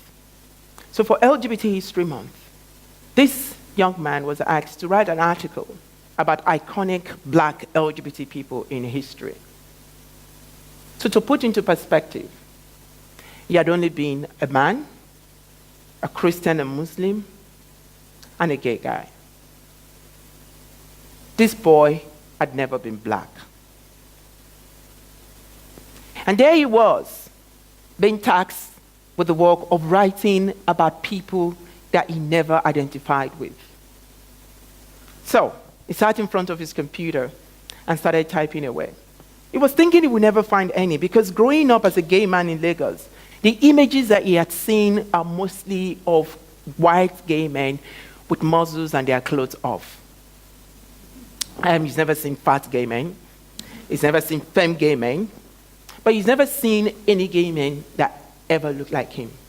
So it was very challenging for him to actually find anything that he could write about. So when he was starting, he felt like maybe I'll find about 2 or 3. And then he found 12 and counting. He came across Bayern Rustin. How many of you in this room know about Bayern Rustin? I'm not surprised. Nobody knows him. Bayern Rustin organized the March on Washington for Jobs and Housing, the biggest march ever in the history of the United States of America. It was at that march that Martin Luther King gave the speech, "I Have a Dream." He was even said to have written the speech. He introduced Martin Luther King to so many ideologies, including the non-violent approach to civil rights. He was the one that introduced Martin Luther King to Mahatma Gandhi. And then I was shocked because before then I've never heard of him. So I wanted to know what's so important about him. And I saw a video about him on YouTube called The Lost Prophet. And I kept looking, I kept listening to him. And something that he said struck out for me. This man was a black man in a Jim Crow America. And for those of us that understand the concept of the Jim Crow America, the era of segregation, the era where black people are non-human. But he was also a gay man in an extremely homophobic America. And he said something. He said, "I will never compromise my blackness for my queerness, because that is what makes me who I am." And then I was shocked. I was like, wow. Even long before I knew what it's like to be gay, even long before I knew the idea of ever coming out, even long before I had the opportunity to say, I want to pack my bag and go home, there was a man that was doing that for me. And then I met Linda Bellows, who happened to be a lesbian politician in the UK. There was Alice Walker, and for those of us who are feminists in this room, you must have come across a lot of work done by Alice Walker. There was Audre Lorde. There was Bruce Nugget, who started collecting histories of black people, black queer people in the Harlem Renaissance in America, and trying to archive them so that people can come behind them and read about the stories. And my favorite, my superhero, that was James Baldwin. And for so many of you that don't know James, he wrote that short story that was made into a film, I'm Not Your Negro. There was Luther Vandross. There was Tracy Chapman. Of course. There was RuPaul. There was Simon Nkoli, who happened to be a right-hand man of Nelson Mandela. And he started the first gay movement in the whole of Africa. And then there was Marsha P. Johnson. This week globally is known as Pride Week. As Pride Month, sorry, this month. And the reason why it's called the Pride Month is because she stood up to the police so that I don't have to. So that the gay kid growing up, so that the trans kid growing up, that as a lesbian kid growing up now will not have to throw the stone. She picked up the stone and she threw the stone. And the stone started the Stonewall riot that led to what we call as Pride today. I was in awe of these people because they changed the world that they had into the one that they wanted. They never allowed the situation that they found themselves to define them. They were bold, they were courageous, and I call them daredevils. But it was something that Bayern Rustin said that was very fascinating to me. When he said we need in every bay and community a group of angelic troublemakers. And sitting down there in front of my computer, I had an aha moment. Wait a minute. When I kissed that boy at the age of 11, I had no idea what I was doing. I was becoming an angelic troublemaker. When I came out, though I saw myself as a victim, though I've lived my life as a victim all along, but what I was doing was becoming an angelic troublemaker. But what does it mean, really, to be an angelic troublemaker? I want to tell you stories of how life has helped me to understand the concept of what a lot of people talked about today.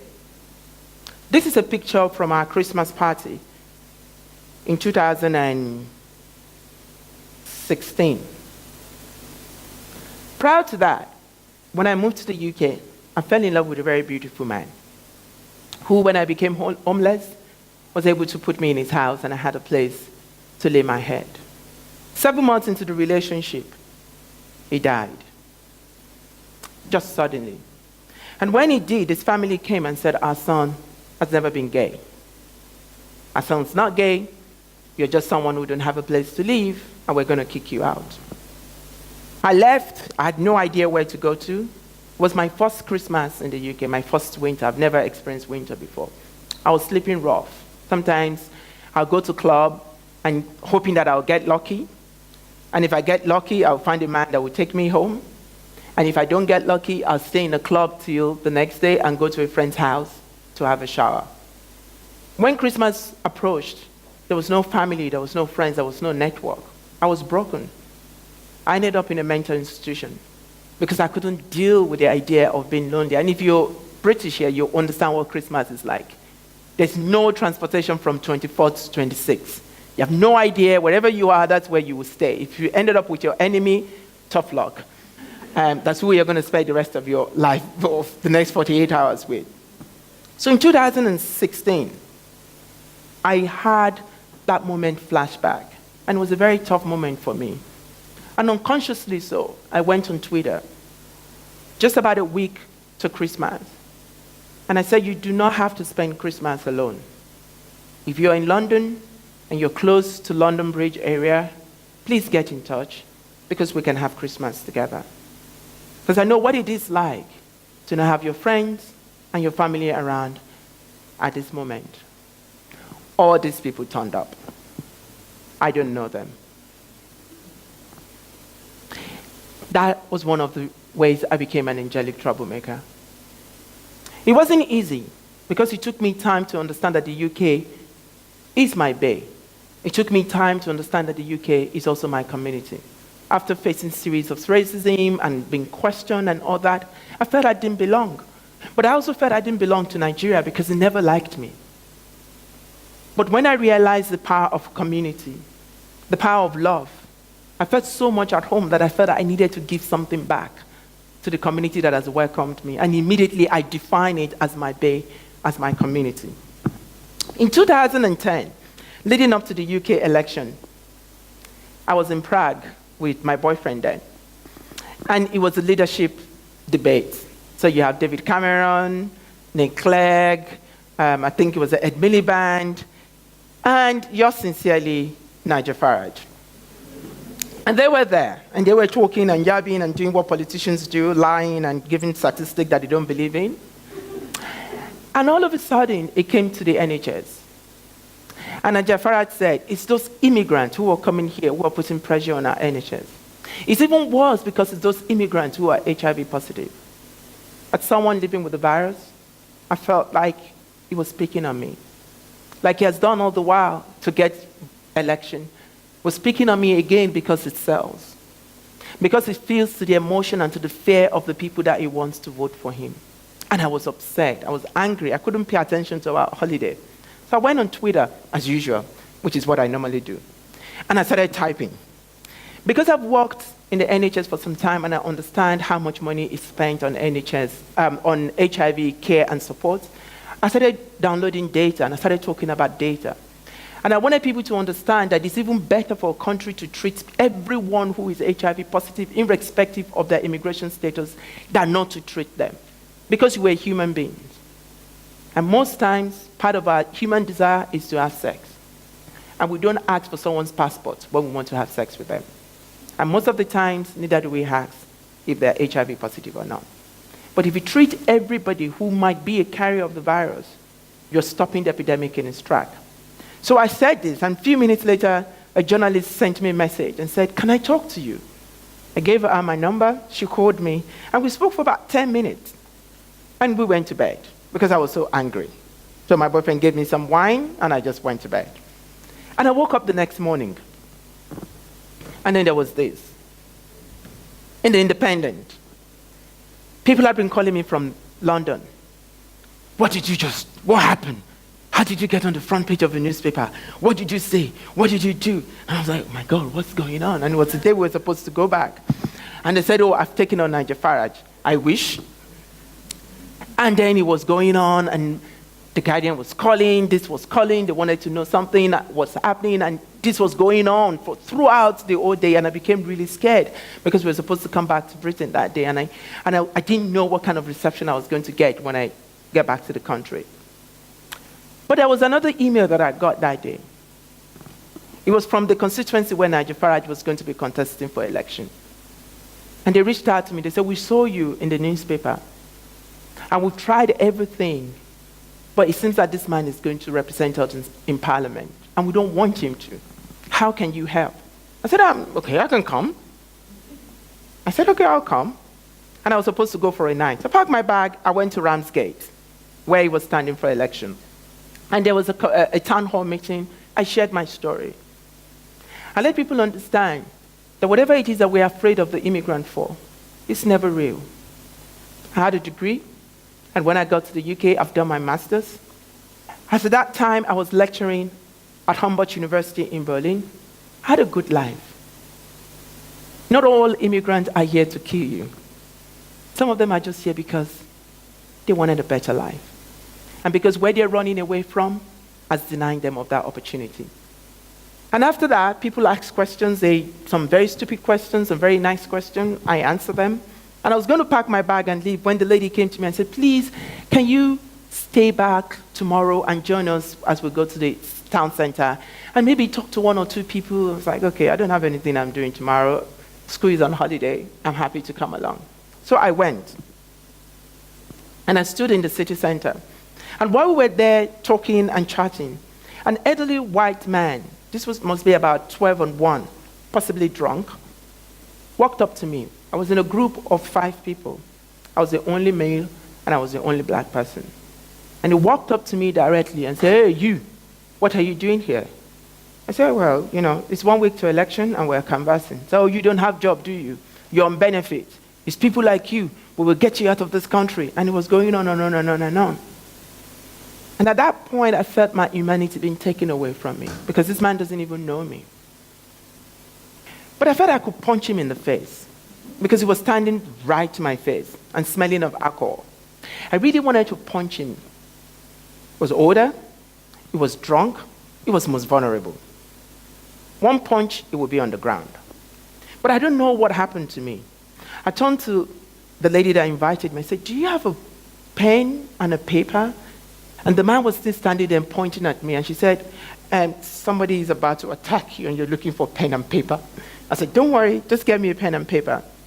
And she said she will go to W.H. Smith. I said, okay, if you're going there, if you can get something harder, I would really love that, and a pen. So she came back with a cardboard and a marker. And on it, I wrote, I am an immigrant. Hug me or ask me a question. Because at that point, I realized that Ramsgate has become my community. It has become my bay. And I had the opportunity to be an angelic troublemaker. I should not shy away from it. I stood there, 5 minutes, no one. 10 minutes, no one. I was like, okay, this is not going well. Now I cannot put down my placard and say, thank you very much. I have to stand here until I get a hug, because this is going to be a failure. And while I was standing there was a conversation that was going on around the corner from me. And I say this because it's very important. It was between a middle-aged woman and a young girl, both white. The girl's so white with blonde hair and blue eyes, and so pretty as well. She must be about 5 or 6. She was having an intense conversation with her mom. I had no idea what was going on. And then she walked up to me. And she said, my mommy said that you need a hug. Can I give you a hug? And I went down and I hugged her, and she held me. And I didn't know what happened to me. I started crying. And I was crying, and she was like, oh, sorry, don't cry. Before I knew what was going on, there was a long queue of people waiting to hug me. It has taken, after 30 minutes, a 5-year-old to break the genes and save me from being a failure. The 5-year-old that knew nothing about race, that knew nothing about immigration. She saw a man standing there and needs a hug. and all she wanted to do was to give the man a hug. And that started the long queue I've ever seen. And people will come and hug, and when they hug me, I say, please don't vote for Nigel Farage. And they will come, and they will hug me, and I will just say silently to them, please don't vote for Nigel Farage. And it worked. But what was very interesting was the story of the man in the brown jacket. He stood there, he kept looking at me. After some time, he came to me, he shook my hand, and we got talking. And there and then he shared his own story with me. His own story of migration from North Africa, and how he had come here with nothing, and how he has built a life for himself. And we had a hug, and we burst into tears. It was for me a very liberating moment. And again I realized, all of a sudden, I have exhibited what it means to be an angelic troublemaker. I could have punched the man, got arrested by the police, and be called an angry black man. And then mission aborted. I didn't take it upon myself to do what I did, but it happened anyway. I'm not going to say it was the reason why Nigel Farage lost the election, but at least he's out of trouble now. Britain would never talk about him again. And so it's very important as well that when we talk about what is happening in America, most especially when it comes to the issue of the black race and the indiscriminate killing from the police, that we have to understand why our silence is not golden, why we need to do something, irrespective of our politics, irrespective of how we see this. There's a fundamental question we need to ask ourselves. Is killing an answer to a crime? Even if a crime had been committed, what crime would Philando Castile have committed? What crime would Tamir Rice, a 12-year-old boy that was playing with a toy gun, would have committed to warrant him to be killed? What crime would Sandra Bland would have committed? What crime would Eric Garner would have committed? He was selling a cigarette. And selling a cigarette led to his death. Or what crime would Trayvon Martin would have committed? Because when you put this into perspective, you have no other choice than to take a knee. And it doesn't matter what knee you take. It doesn't matter. It could be a need to call it out. It could be a need to challenge it. It could be a need to sign a petition. It could be a need to speak up. And it's something that has been coming up. Is it in times of economic inequality? Is it in times of forced labor? You have the need. You have to take a knee. Because the important thing is your silence is not golden. To become an angelic troublemaker, you have to understand that freedom is earned, is never given. The suffragettes had to die so that women can vote. It's not like one politician wakes up and said, oh yeah, let's give women the right to vote today because I'm feeling so good. No. People had to pay a price so that it can happen. We should never deceive ourselves. Freedom is never given, it's earned. And not all our silence is golden. Social justice is also not a buzzword. We've listened to these young people telling us about inequalities in the world. It feels good. But what do you do with this information? What do you do with that? Do you go back to bed and feel good? When you look at the situation in America today, when kids as young as 6, 5, as 4 were being taken away from their parents because they're seeking refuge and locked up in a cage. And you just look at it and say, oh, this is so bad, and you move on. That's not enough. I don't know what you can do, but we all know what our potentials are. We have to understand that standing up against oppression has a cost. It might cost us our friends. It might cost us our families. It might cost us our jobs sometimes. And knowledge of injustice must lead us to action for justice. The bigotry is ugly, but love is powerful. It was the love of the girl that saved me from a shame. But also, it was the love of that girl that forced Nigel Farage to lose the election. But more importantly, impactful change can happen at any different scale. You don't have to be the principal of the school. You don't have to be a teacher. You don't have to be the student. If you realize that there's something to be done, do it. And it doesn't matter how much. If it means that you just move in the chair for the meeting that will lead to a bigger change, that is part of your contribution towards change. But more importantly, There's never the right time to stand up. There's only the time. Because being an angelic troublemaker is not a lifestyle. It's not something you go to buy in Gucci or Prada.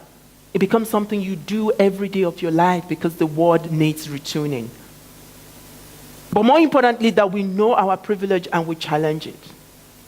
It is very, very important. What we've seen from today, from the two students that I've presented, are people that know they have privilege, and they're using their privilege positively.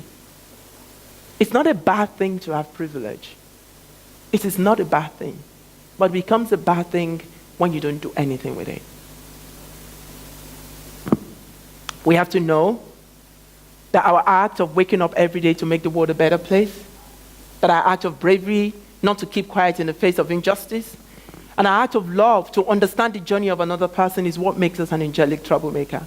But more importantly, from the word of Margaret Mead, that we should never doubt that a small group of thoughtful, committed citizens can change the world. Indeed, it's the only thing that ever has. If you really want to change the world, don't wait for crowd. Get people that share your passion and share your dream, and you'll be shocked about how far you can go. Because you are the change that you need.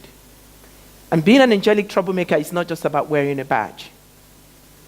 It's about being at the forefront of it. And in November of 2016, I welcomed my boyfriend to the club of angelic troublemakers. We're about to get married. And as we're about to walk down the aisle, I looked at him and I said, "Welcome to the club." And he said, "What do you mean? You've started again." Because he's from Australia. And at the time we were getting married, it was illegal for same-sex people to get married in Australia. But more importantly, what we were doing here will have gotten us in jail in my country for 14 years. I said, you might not understand the importance of what we're doing. But what we're doing is we're telling our government that love is not a crime.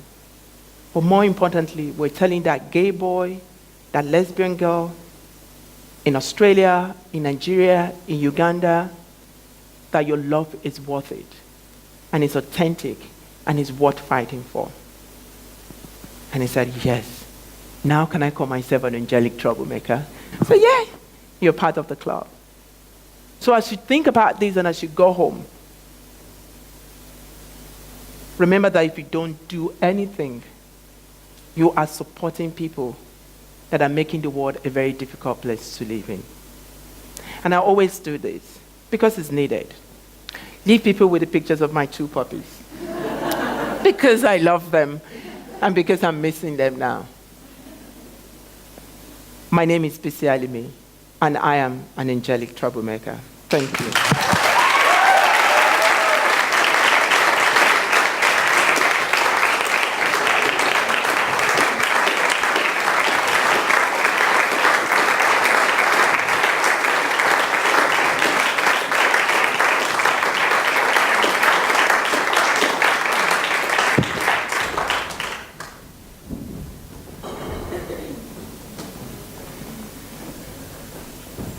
Yeah, this was amazing. Thank you very much, Bisi. But now going back, now we're gonna have the presentation of Roee Tenne. He will be presenting his talk about anti-Semitism titled "Jew, I Look Different." Thank you very much.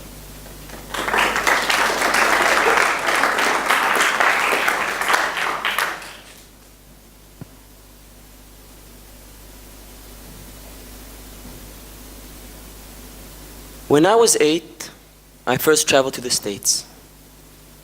When I was 8, I also first met my uncle, Michael Berliner, a survivor of the Auschwitz extermination camp. Someone who survived the death marches with both his brother and his sister.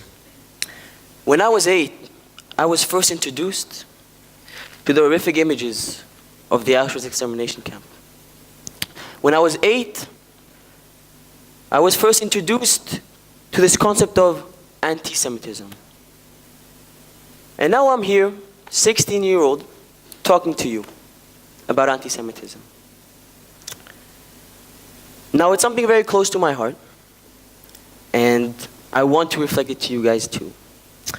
And maybe I've not, so far, experienced the same kind, or even a tiny bit, of the anti-Semitism that he has. I haven't experienced violent anti-Semitism. I haven't experienced the worst kinds of anti-Semitism. But I can assure you one thing. I have experienced anti-Semitism. Over the past 5 years, I've grown, moved into Europe, out of Israel. I've been open to a world of non-Jewish people and non-Israelis. And anti-Semitism has come forward to that. Now I'm here to present to you guys why you should all be exiting this room at the end of today understanding why anti-Semitism is wrong, is false, and not true. I want to start this presentation with a video, a speech by Adolf Hitler in the Reichstag in 1939. And I want you, the audience, to pay close attention to what he says about the Jewish race.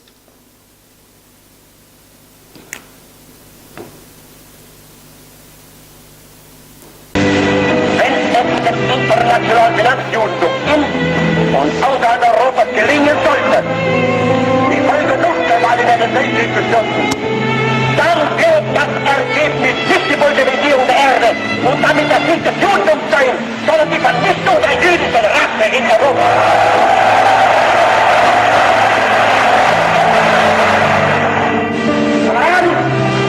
Und das heißt nicht, dass wir Großdeutschland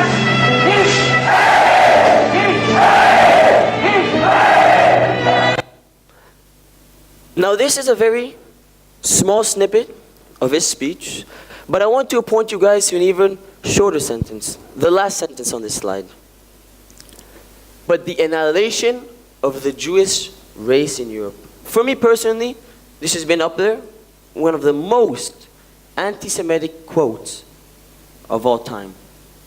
But I'm here talking to you about anti-Semitism, and I haven't even explained what it is. So what is anti-Semitism? Well, we must look into history for a bit, because actually, historically saying, anti-Semitism is not actually against Jews. It is against Jews and Muslims from Shemitic race, coming from the Shemitic languages, which is the Middle East, so Arabic and Hebrew. But I believe that throughout history, anti-Semitism has been closely related to Jews. So what is it? Anti-Semitism is a certain perception of Jews. It is a hatred towards Jews. It can be seen in physical manifestations such as protests or violent acts, but it can also be seen more simply with names, calling people on the street, calling people in friends groups, Jewish stereotypes. But it's not only about the person. It's about his property, his house, his institutions, the Jewish educational centers, schools, the Jewish synagogues which are so close to my heart. Anti-Semitism is against all three of those. Now I want to say, my question here is, does anti-Semitism still exist today in our society? But before I do that, it is important for me to talk a bit about the history and some key case studies in which anti-Semitism is evident. I want to firstly talk about the blood libels in the Middle Ages. However, I want to make it clear that anti-Semitism has started much before the Middle Ages, and the three case studies which I'm going to present today are not as close or a tiny percentage of what anti-Semitism is. I will then go on to a book, a text, The Protocols of the Elders of Zion, written in 1903. I will then further go into the Holocaust, something very close to my heart. And finally, I want to look at some anti-Semitic caricatures and stereotypes. So let's start. The blood libels. What are they? The blood libels are the accusation of Jewish people for kidnapping and murdering Christian children to use their blood for religious purposes. And the most evident kind? The matzah bread that we eat for Passover. Now let me tell you the story of William of Norwich, the first case of the blood libels. William was a 14-year-old boy, apprentice of a skinner. And one day, his mother sold him to a suspicious man to work in a kitchen.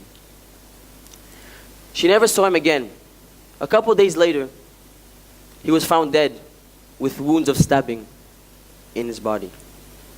Now, how could this be possibly linked to Jews? Well, let's see.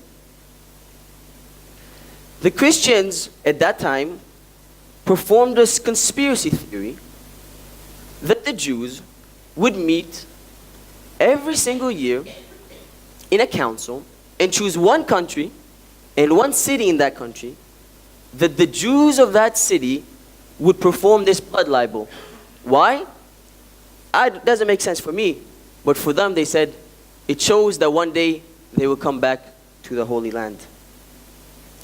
And that stabbing on his body would be a justification for the blood that they use. Now, what was the aftermath of this? Jews were firstly slaughtered and murdered and massacred throughout England.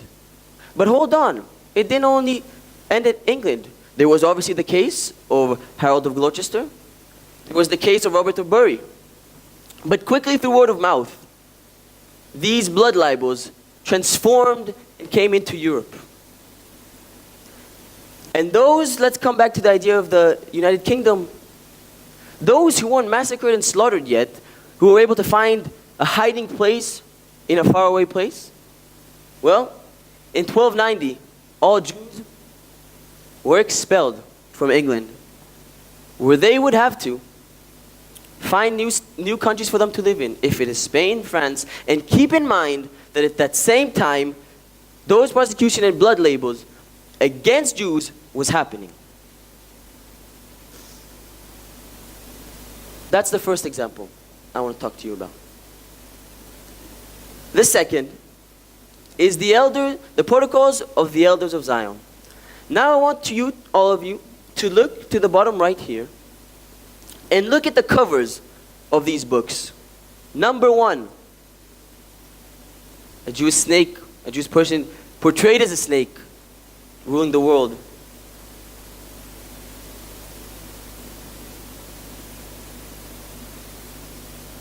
Four different covers, all expressing that will and want for Jews to take over the world. Well, in my opinion and many others, this book, written in 1903 by the Russian police, is by far the most anti-Semitic text ever written to this day. Now, it comes, or was plagiarized, some of it, from the Dialogue in Hell.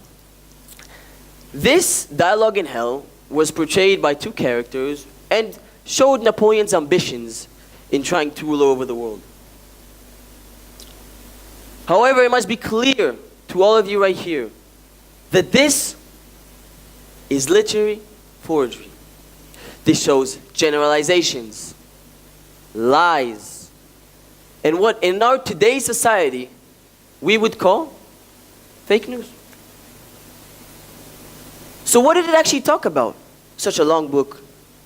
Well, as you can imagine by these covers, this text right here was to show how Jews had a plan to take over the world. But not only the world, financial institutions of the world, change the hierarchical societal class of the world, and last but not least, change the media. Now this book, keep in mind, was written in 1903. But the worst part is that yes, it has been used in Russia in order to persecute Jews and discriminate Jews, starting those pogroms. It has been then used by the Nazi ideology in propaganda. It was used by them in schools, in education centers. The small German kids would have a new mindset of the Jewish race. But by far, the worst thing this book has ever done is the fact that it is still used today. Until this day in institutions and educational centers. This anti-Semitic book is still used today. Now, my third example. Something that is very close to all our hearts. Something we have all learned about, or heard about, at least. Now, it is a big thing. And to talk about it in just 10 minutes is impossible. So I picked out 3 important dates in which I feel are some of the most, if not the most important evidence, you can say, of anti-Semitism during the Holocaust. The first being Hitler's master race theory. The second, the Crystal Night. And finally, the final solution. Now, what is the master race? What is Hitler's race? And to be honest, I was hoping you guys can help me. What is Hitler's master race? Blonde. Blue eyes. Strong. Pure. What more? White. Aryan. Strong, big. Exactly as shown in this picture. Right here. Now, obviously, the Jew does not fit those characteristics. As simple as that. And so what happened?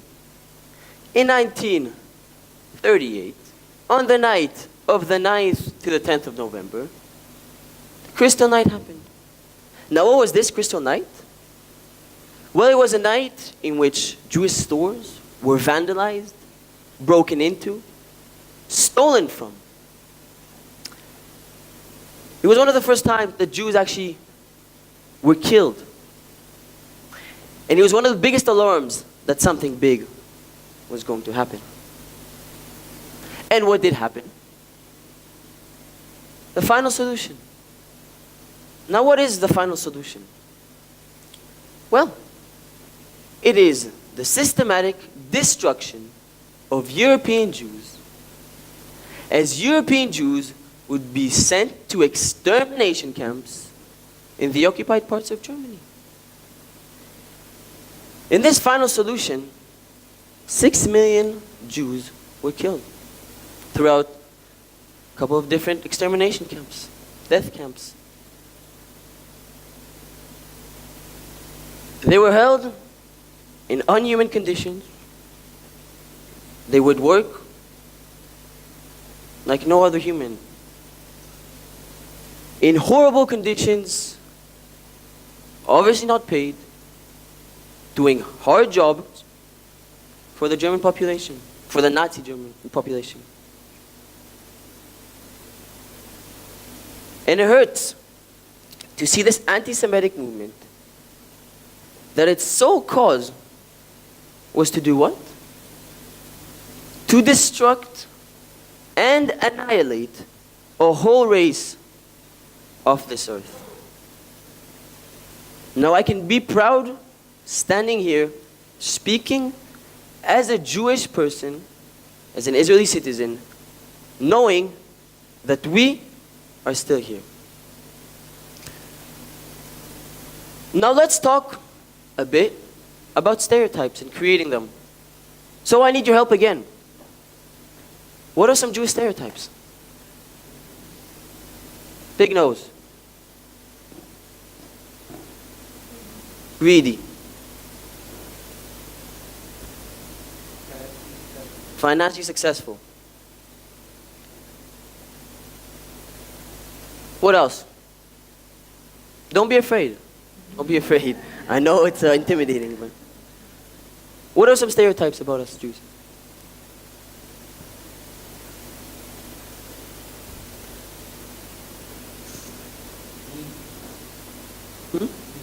Evil. Evil. Wanting to take over the world. to destroy the world, to have all the money he wants, to be greedy. All of these are right.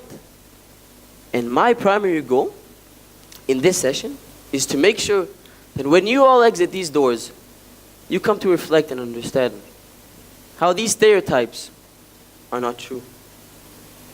Now, we've looked through history, through different case studies, but what about now? Well, teachers always say that facts don't make a strong argument, and I agree with that fully. And I want to start with just 3 facts and then going into concrete evidence. Firstly, 75%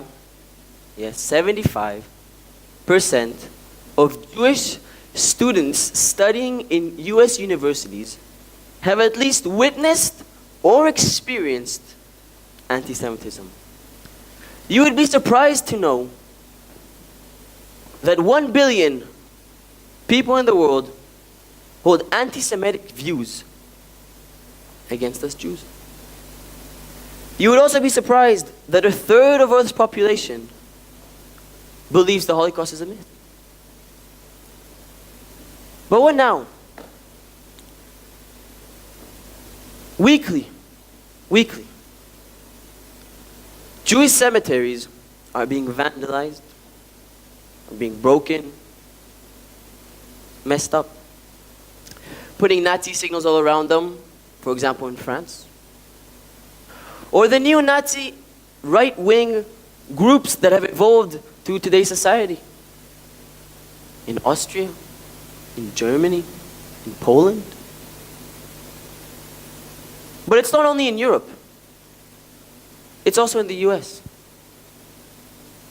A religious leader from the US has put this quote. Now personally, it's a disgrace for me to put his quotes into this evening, into my presentation. However, it makes a strong argument about anti-Semitism. He said, and let's read the end, Hitler was a very great man. Now it kills my head. How can a guy who systematically wanted to erase a whole race of this earth can be seen a good person?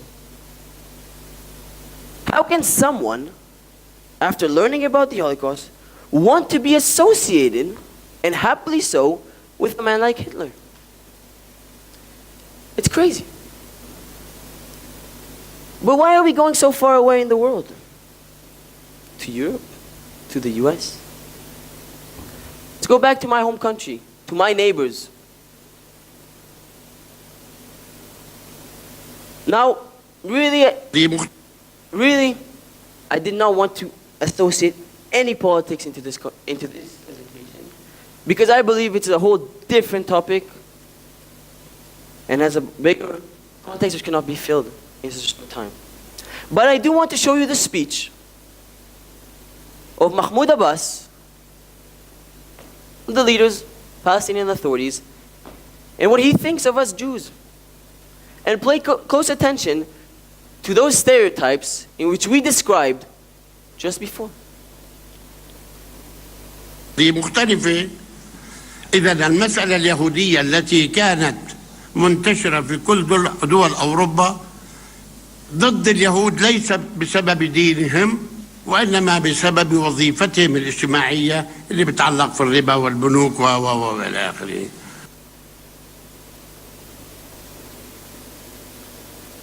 How? How can these stereotypes still be here? It hurts me to say. How? Now, I'm not going to go more into Palestinian and Israeli relations, because it's just impossible in this kind of context, and especially in Equality Week. So what was my main goal standing here in front of all of you, presenting about something so close to my heart? Anti-Semitism. What do I want you to learn? To have that mirror reflect into your face and understand. Not only me, but my peers who've spoken up here about inequality. That's our main. But what did we learn? Hate. Hate, hate. Why follow hate? Why not follow love? Now, hate, hate, hate. Before you hate, learn. In Hebrew, we have a famous sentence. It's called free hate. It is when you hate someone for no reason, for free. Before you hate someone, just know and understand why. Why do we hate people? People who do we not know? People who we've not met? Why, when I came first to my football team, there were people who were saying stuff about Jews, and they didn't know I was Jewish, but it's a habit. It's a stereotype. It's not even a stereotype, it's a habit that they have. Jews being shown with insults. And when I asked them that question, why, they couldn't answer me. So please, this world would be such a better place if all of us don't hate, we love. Now our mindset. This is something very important. And in saying mindset, I don't only speak to the parents here or to the teachers here, but also my peers. If we have that mindset of hating other people, if it's Jews, if it's Muslims, if it's gender-based, if it's race-related, if we don't change our mindset, as parents and as students, nothing will change. Because as many of you know, most kids do what they're told by their parents. If their parents reinforce the idea of anti-Semitism or any other kind of inequality or hatred, then the preconception of those kids will be to hate just like their parents, because they don't have any other ways of knowing. They haven't experienced anything else. They haven't heard anything else. I want all of you to walk out and to challenge discrimination. Not only in this world, but between yourself. Challenge what you say and why you say it. Challenge discrimination. You know why? Because when you're able to challenge discrimination in yourself, when you move to other countries, and I know many of us do, you'll be able to bring that same idea of challenging discrimination to other people. Create a bigger and stronger community of people who choose not to hate and not to discriminate, but to love each other, to understand that we are all equal. Now, anti-Semitism has only brought bad things on this earth. Wouldn't you guys agree with me? Deaths, pogroms, free hate. And I want to ask this question. Why is the Jewish race always associated with bad things? Why is the Jewish race never associated with our accomplishment in science, our accomplishments in literature, the cultures we brought? Why?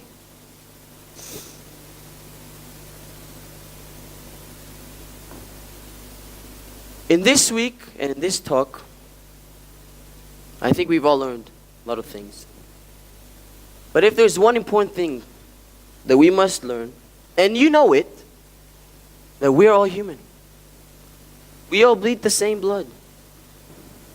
Hatred and differences in religion, race, and gender are never a reason to hate.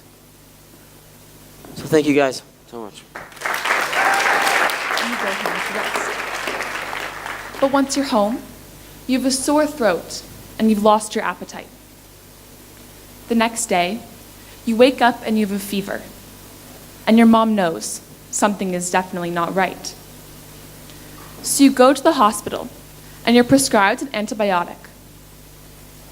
In around a week, you are completely healed and back to your old self. What you just experienced were the symptoms of pneumonia. Now, let's imagine a slightly different scenario. Again, you are 5 years old. But this time, instead of living in the United States, you live in Nigeria. One day, while you're at school, you begin feeling lightheaded and unwell. You're sweating and coughing, and your body feels sore. But you have to stay. After school, you are completely exhausted, and you struggle to walk all the way home. Once you finally do arrive home, your mom notices that you're warm and feverish. But there is nothing she can do about it. You go to sleep, and you wake up the next day feeling even more sick than the day before. It's difficult to breathe, your cough has worsened, and you're shivering from the cold. But that doesn't matter. You go to school anyway. In around a week, you die from this sickness. What you just experienced were the symptoms of pneumonia. Why is it that a child living in Nigeria and a child living in the United States have drastically different final responses to the same sickness? The answer lies in their unequal access to adequate health care. Adequate health care is critical for achieving our basic human right to health. Every human being is entitled to the highest attainable standard of physical and mental well-being, including access to all medical services, sanitation, sufficient food, decent housing, healthy working conditions, and a clean environment. Essentially, we all have the right to be taken care of when we're sick. We all have the right to a certain standard of living. We all have the right to live healthy lives, but not all of us do. I'm sure that for most of us here, this is not the case. That our ability to seek and receive medical care has never been restricted by our socioeconomic status, our nationality, gender, or religion. We have been more than capable of accessing the standard of health care we need whenever we need it. But this so-called right, which is customary for us, is a luxury for the majority of the global population. Did you know that a woman living in Sweden has a 1 in 10,000 chance of maternal death, but a woman living in Chad has a 1 in 16 chance? Or that a child born in Japan has a life expectancy of 82 years, but a child born in Sierra Leone is only expected 62. There is no complicated biological explanation for these discrepancies between nationalities. There is only a difference in medical care. Adequate healthcare resources tend to only be allocated to sophisticated medical institutions in urban areas, countries like Sweden and Japan. And once they're there, they are more often than not used in the development of very specific technologies and theories that end up only being of benefit to the few who can afford it, as opposed to aiding in the general improvement of the health of average people. The problem with this is that the people in our world who are truly in need of adequate health care are trapped in countries that do not provide it. And the people and the countries who have the means to make a difference and to provide this health care are not the ones who feel this pain. They don't see this day-to-day suffering, so why should they help? This particular scenario became evident to me about 2 years ago while I went on a service trip to Cambodia with school. One day, as we were building a house for a family in need, a young boy playing nearby, the boy in red, stepped on a rusty nail that we had unknowingly left lying on the ground, and an infection was starting to form on his foot. After talking to his mother, she expressed that the boy had not yet had his tetanus shot, But even so, she said that she was unable to take him to the hospital, even now, to go and receive one. So it was clear to us that in order to help prevent this inevitable spread of infection in the boy, we had to step in and take him to receive medical care. So our teacher and the boy went to the hospital. For us students left back at camp, feeling especially guilty and saddened by the situation, we offered to pitch in as much money as it would take to cover the cost of the treatment. Eventually, however, the now healthy young boy returned home from the hospital. When we asked our teacher how much money we should give to cover the medical expenses, he simply responded by saying it cost him less than $20. I was stunned. What seemed to me to be such a small and insignificant sum of money was in fact too large an expense for this mother to pay, even if it meant potentially saving her son's life. How could someone be put into a situation where they do not have the means to take care of the people they love most, where a disease that is preventable in one country could be the cause of a young boy's death in another? The Global Fund to Fight AIDS, Tuberculosis, and Malaria mobilizes and invests billions of dollars every year in supporting health programs run by experts in the communities and countries who need it most. And the World Bank is currently working towards helping governments all over the world achieve universal health care by 2030, in the hopes of transforming the well-being of individuals and societies. But, despite all of this, inequity still persists. There are still millions of people dying from preventable diseases every day. There are still families deprived of the right to sufficient food and water. There are still children struggling to live the lives they deserve simply because they are denied their right to adequate health care. I believe that when we only turn our attention to the issues in our vicinity, we are not able to solve the greater issues facing mankind. Unequal access to adequate health care is an issue facing all of mankind. Thank you.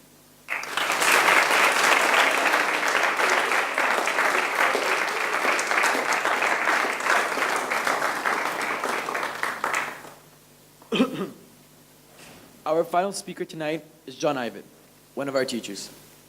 John's background is in economics. However, he has dedicated a majority of his life to teaching English, his passion. He has special interest in the way in which we construct our identity through language. His talk tonight is on myth and misogyny. Ladies and gentlemen, please a round of applause for John Ivett.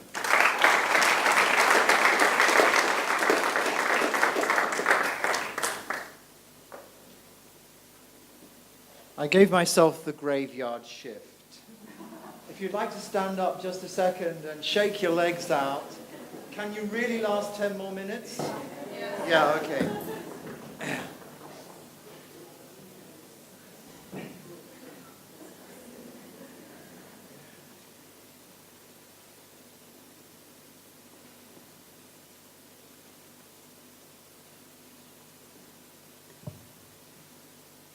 I would like to come clean with you.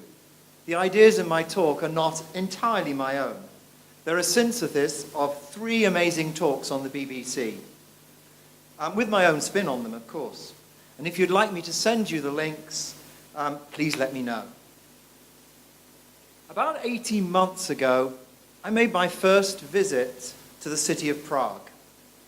I must admit, I'm not a fan of either Gothic or Baroque architecture. The true purpose of the trip was part of an ongoing musical pilgrimage following in the footsteps of my hero, Wolfgang Amadeus Mozart. But while I was there, I saw a massive poster with this picture. The National Gallery was hosting an exhibition of Cranach. And there in front of me was a painting that pulled me back to the earliest memories of my childhood. My grandmother had a massive leather-bound family Bible, and some of my earliest literary memories are of her reading to me from it. She loved some of the racier stories, anything involving sex and violence. And there's plenty of both in the Bible. But it was the full-page color pictures that really captivated me.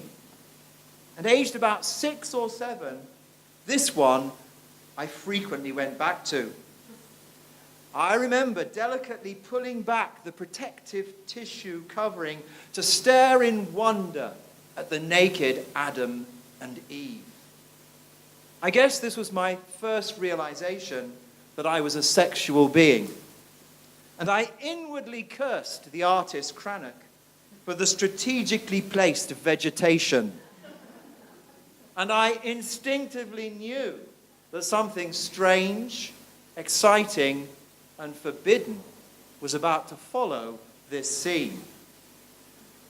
What I didn't know then was that this story, written thousands of years ago, is a powerful and pervasive one that resonates through time with a profound influence on the way we view women today. You all know the story. In 7 days of creative genius, God fashions the world and all that is in it. And the last of God's creations is man, indeed his supreme creation. And God names him Adam and places him in the Garden of Eden, a paradise containing everything he could ask for. Yet Adam lacks one thing: human company. So in one version of the story, and there are 2 in Genesis, God puts Adam to sleep and takes from him a rib. And around that rib he forms woman, Eve, to be his partner and helpmate. All good so far? I guess so. Except the creation of the woman does seem to be a bit of an afterthought. But there's always a good twist. There's always a twist to a good story, and here it is. In this garden, God also places the tree of knowledge and forbids Adam and Eve, on pain of death, to eat of the fruit thereof. Because if they do, their eyes will be opened, and they will have knowledge of good and evil, and in that respect be like God himself. I mean, really, God. Isn't that just asking for trouble? Well, the picture tells the rest. Along comes a speaking snake, later popularized as Satan, the devil, in the same way that the fruit was later popularized as an apple. And this snake convinces Eve to taste the fruit, and of course, not wanting Adam to miss out, she shares it with him. And according to the Bible, the eyes of both of them were opened, and they knew that they were naked. Of course, all good things come to an end, and they get found out. After all, God is omniscient. But doesn't that mean he knew all this was going to... Never mind. And when he asks Adam, "Hast thou eaten of the tree whereof I commanded you not to eat?" Adam replies, "The woman whom thou gavest to be with me, she gave me of the tree, and I did eat. And the Lord God said unto the woman, What is it that thou hast done?" I mean, Adam really is a sniveling wimp. Instead of standing up and taking responsibility, he blames the woman. And mankind is condemned by God to death and misery, all because of a woman who could not resist temptation, a woman who led her man astray. And this is the way misogyny made its way into my psyche. This is the way misogyny made its way into the core of my very being. In his book, The Gender Knot, the late Alan G. Johnson defines misogyny as a patriarchal cultural attitude that directs hostility and contempt at femaleness. And he goes on to say that if you have a system that's based on male supremacy and dominance, which we do, you have to have a cultural way of elevating males and devaluing females. A way of justifying why men are elevated. And this is what this story does. In the story, God's created a world with men and women ruling over the earth, subduing it, with a leadership role for men. The divine order in the creation story looks like this: God, man, women, animals. And then suddenly we have the serpent in authority speaking to the woman, speaking to the man, with God at the bottom of the hierarchy. The whole order of authority is subverted. And the result is that God curses the world. It's a lesson on the consequences of messing with the divine order of things. And the lesson seems unfairly targeted at Eve. Her punishment seems particularly vindictive. God punishes Adam with hard labor. And his responsibility for the fall of man has been downgraded in popular culture. But for Eve, for leading her husband astray by tempting him with the fruit, God declares, "I will greatly increase your pangs in childbearing. In pain will you bring forth children, yet your desire shall be for your husband, and he shall rule over you." So women will want to control men with desire, and men will want to dominate, oppress, and rule over women. And the result is misogyny. Misogyny, therefore, is the poisonous byproduct of Eve's bad behavior, and the battle of the sexes begins. Of course, this is only a story, a cultural template for justifying why men are superior and why women are duplicitous. And I know the question you're all asking yourselves: who decided that the serpent would approach Eve? Who decided it would be the woman who would disobey God first and then tempt the man? Well, after Bible history, my next big love is the ancient Greeks. Yes, it was all their fault. Underpinning the Christian theological stories are the thoughts of the Greek philosophers, particularly Aristotle. He said, when a woman is created, she is a misbegotten male. Incidentally, in his theory of reproduction, men are the active partner. He believed that through their seed, they give the child its soul. The woman's role was merely to be the fleshy carrier of that seed. Indeed, in the cradle of democracy, 4th century BC Athens, women had no political rights. They had no economic or social independence, and in fact, they rarely left their homes and were generally not seen in public. But look at the powerful women in Greek drama, I hear you say. Medea, Antigone, Clytemnestra, to name a few. Sadly, all of these women who took power and exercised power are portrayed as abusers of power. When they're in power, the results are chaotic, and they have to be disempowered for their audacious presumption. Take Clytemnestra for an example. While her husband, King Agamemnon, is away at the Trojan Wars, she rules competently in his place and even takes a lover. But when he returns from the war, 9 years later, dusty and dirty, with a mistress in tow, she's determined not to hand power back, and she murders him in his bath, as one would. Of course, this cannot go unpunished, and the patriarchal order is restored when she, in turn, is murdered by her son, Orestes. The one potent ancient symbol of the destructive result of a woman exercising her power that still resonates today is that of Medusa. Her story is really interesting. She was one of the 3 mythical Gorgons. But originally, she was a beautiful young virgin who was raped by the sea god Poseidon in a temple of Athena. And as punishment for her crime, the crime of being raped, she was transformed into a monstrous creature with snakes for hair and the power to turn anyone into stone who looked into her eyes.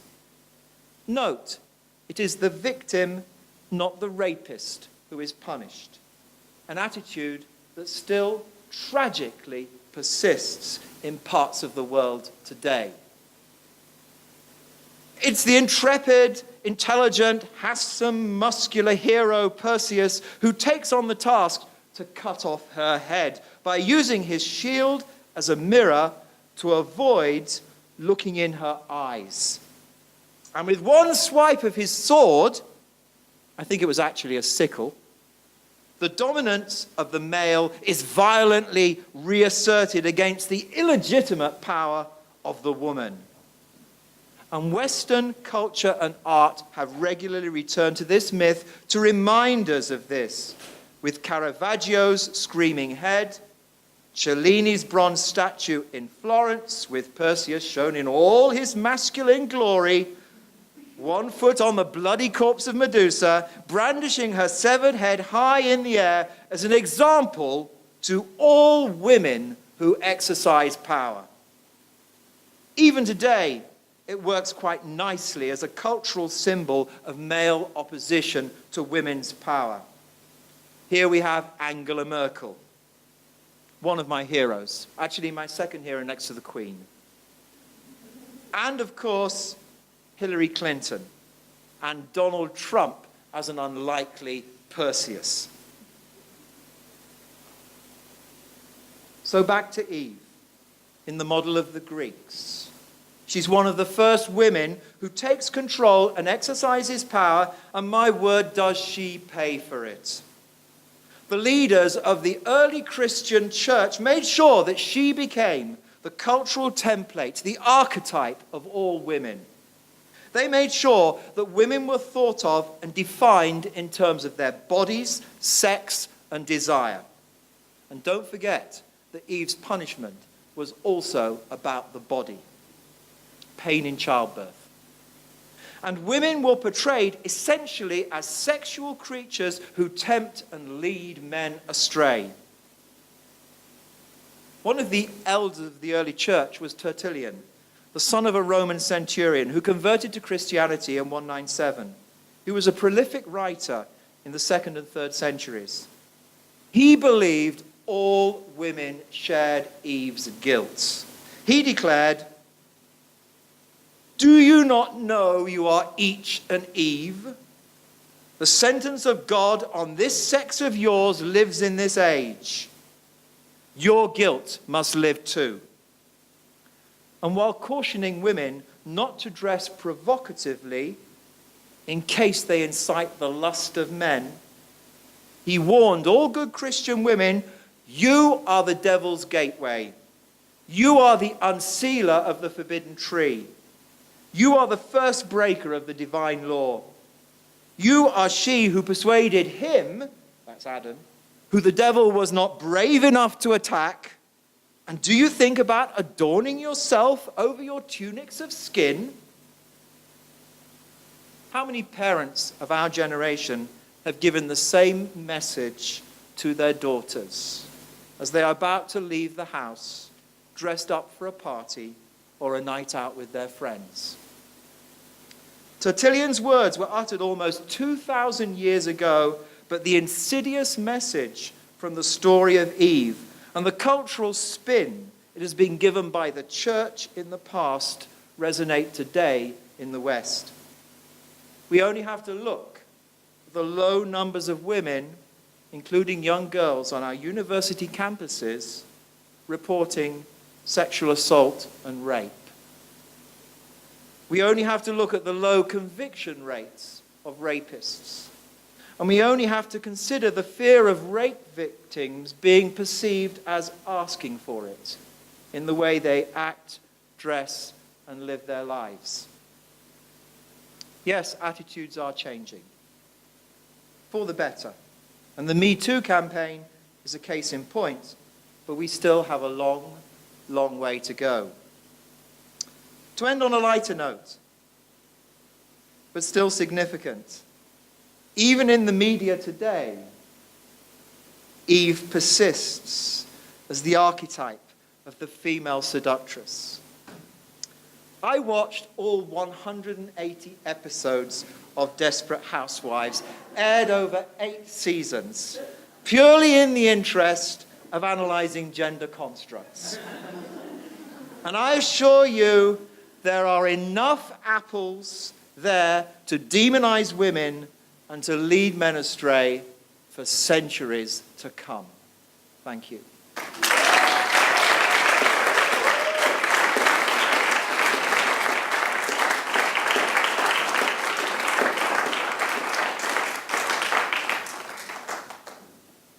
I know this has been a really demanding night for all of us here, but before we finish, could we please, as a thank you note and a recognition for all the hard work put in this night and all this week, give a round of applause for all the teachers, the students, and everybody that's made this week a reality, please.